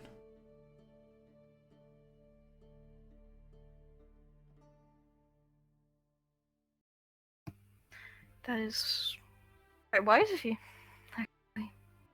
You want to leave something behind. There are a lot of people, plenty of things we want to leave behind, or new people that we want to be. Thank you for helping us. We all could have died. Yes, all of us, even me. And Do you feel any better? honestly, no. I feel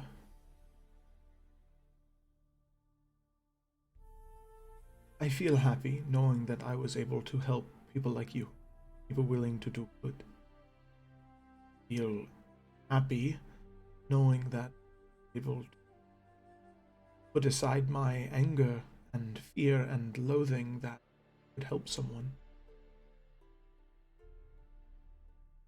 I feel better. If anything, I now know that this goes on so much farther than the city.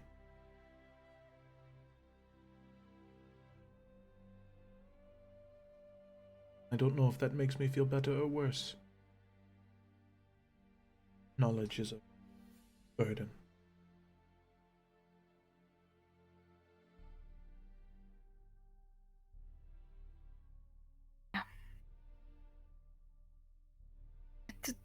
Did he see what she did in the cave? Or did he turn around and look away? He did turn around and look away. But Oh. you can see that he's sort of not maintaining eye contact with you for too long, sort of staring and then breaking away.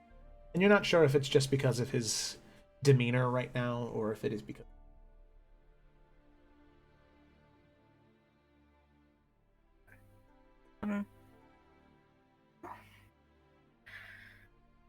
we're able to help you a great deal good, and yes, this runs far, far deeper than any of us maybe really expected or thought. But at least now, you can say to yourself, you've proven to yourself and other people, you can do something about it. I mean, we've freed the fighting pits. We have discovered more information that can help. Killed the person doing horrible things, and to those people and the city. These horrible things are happening, but we did something about it. We did something about it.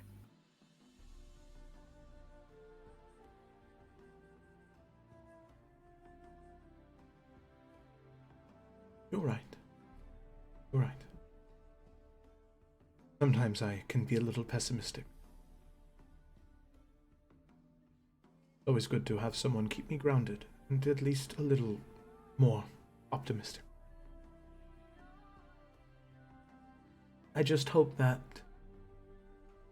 And you can see him definitely taking his time, thinking of the next few words to say. I just think that no matter how much good we think we could do, how much good I think I could do,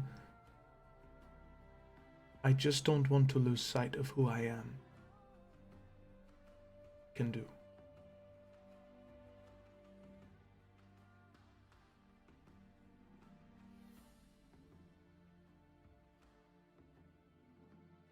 Yeah. Well.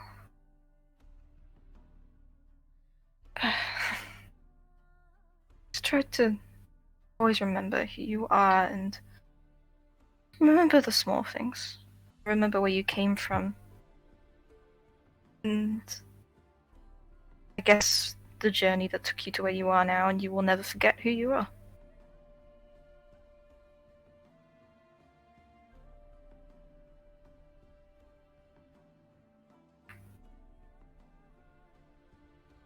Thank you, Riddicy. Okay. If you wish, Twig seemed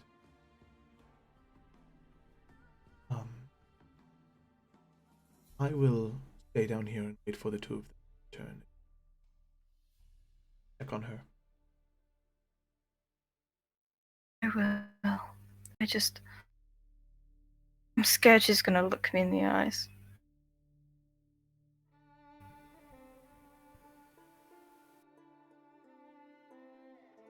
We do what we do because of those that we love.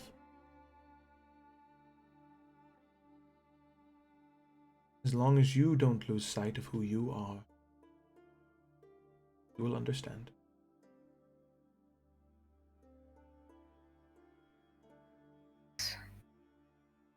She's gonna stand up. As she kind of walks away, before she walks away, she kind of extends her hand out to him and says, optimism is very helpful. Worrying, if you worry, you just suffer twice.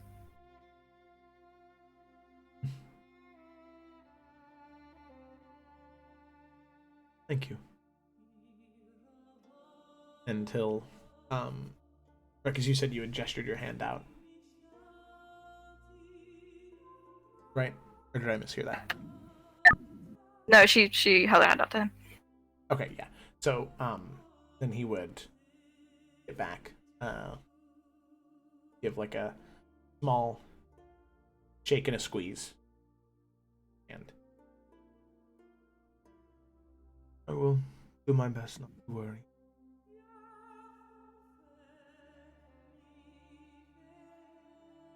Thank you. At least for me. Especially for you. Yes. You can see as you go to get up and leave, Maggie comes over to him, and two of them start talking. And she comes back with a drink for him as he slowly starts to nurse it, waiting for Nalfian. Okay, then I'm gonna go upstairs and gently knock on our door and see if Twig answers. At about this point, probably have fallen asleep. Okay. She kind of opens the door and looks in. Does she seem pretty knocked out? Oh yeah, probably. Like a little bit of drool on the table, like, you know, whole lot. Okay, then she's gonna very gently kind of move Twig so she's actually on the bed rather than just leant over a desk. I mean, not gonna lie, probably like if you are trying to like move her like that, she probably kind of jolts away a little.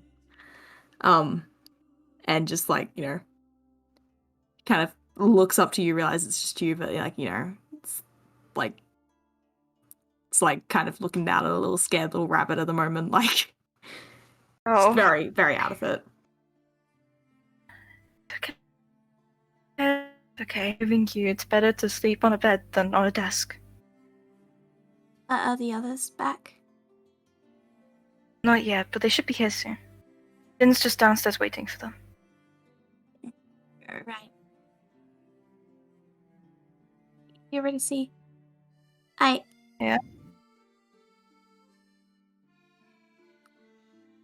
Kind of pauses for a moment. think I should.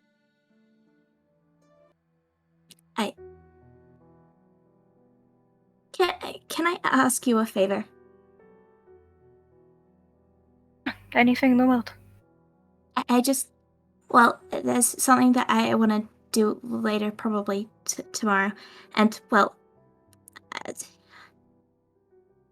I think I'll explain details later. But can you just come with me somewhere tomorrow, without the boys?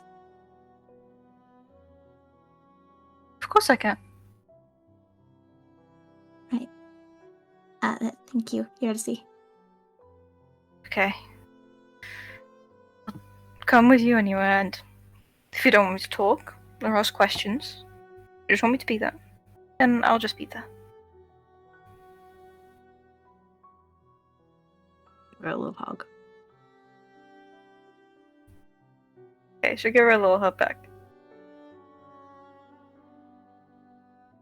Okay. Now come on. It's very late and you are very tired, apparently. Well, it's not that late. I was just, I was doing something. I wasn't sleeping. I was just resting my eyes. Okay. If you try and stay up and drawing some more runes, that's okay. But you looked fairly tired to me when I came in. Well, I guess, sometimes appearances can be deceptive, I guess.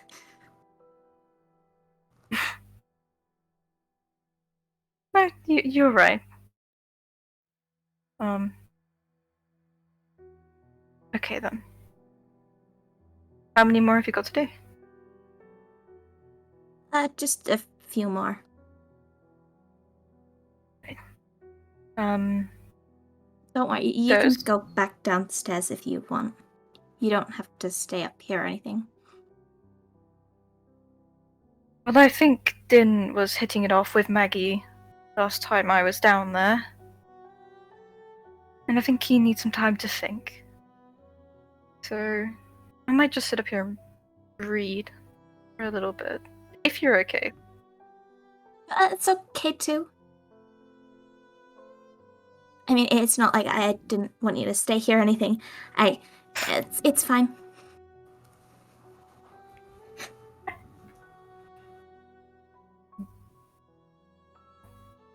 Squeeze, and then I'm gonna go and sit by her bed and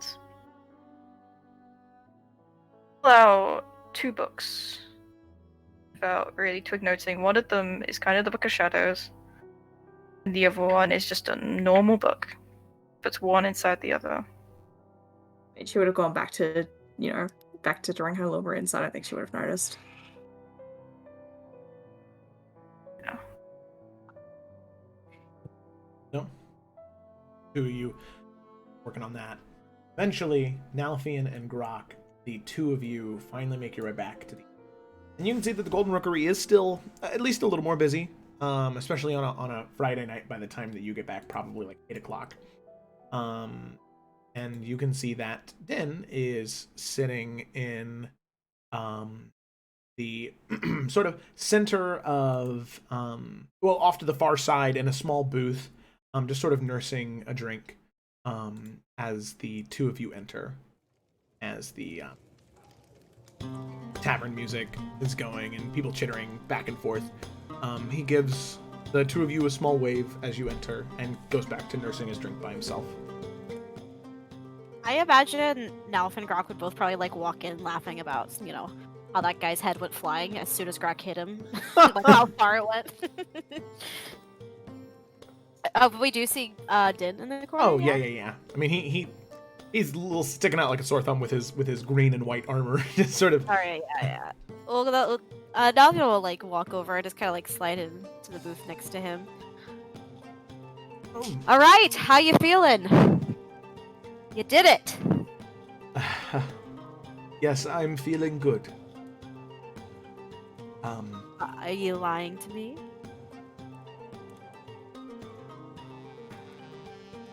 It's not that I don't not feel good. I just thought I would feel different. Oh. Yeah, well, there's still work to be done, but take the small victories where you can, friend. Too hard on yourself. You're right. I just,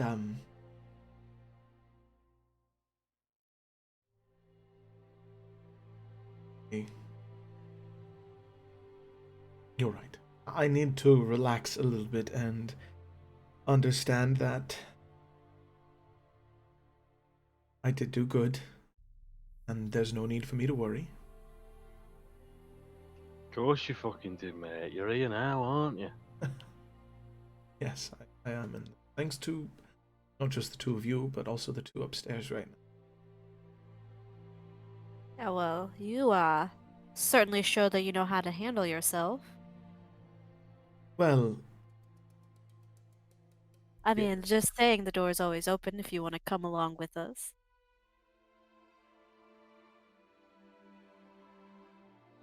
do you mean But that? hey, Nalfin's gonna slap him on the back. Don't think too hard on it tonight. It's been a long day. Get a couple drinks in you. Take a good long sleep. And I'm sure everyone would be more than happy to have you accompany us. There's still work to be done, and if you feel as though you haven't felt completed, sure there's more where that one came from. And of course he fucking means it. You know, I'm thick as big shot. And plus, I can't always be the looks round here. And he looks at Nalvi and gives him a wink. Nalfin just laughs. Feel as though I'm missing something, but I know you said to think on it, but what if my answer was yes already? Then I'd say let's have another fucking drink Then to let's that. get some fucking drinks, aye. Very well. I haven't loosened up since I was since my on my 14th birthday my brothers made me they made me drink so much that I've forgotten everything. I haven't had a drink since then. What was that while you're swirling that one around? Get it down, yeah. I haven't. Maggie, yeah, keep him coming, sweetheart. Yes. Thank you, Maggie. Thank you. Alright, fine. It's been a while, but... Well, I come from a long line of sailors, so... let's see if I can give Grok here a run for his money, huh? Yeah, I doubt that one, mate. We'll just have to see then, won't we?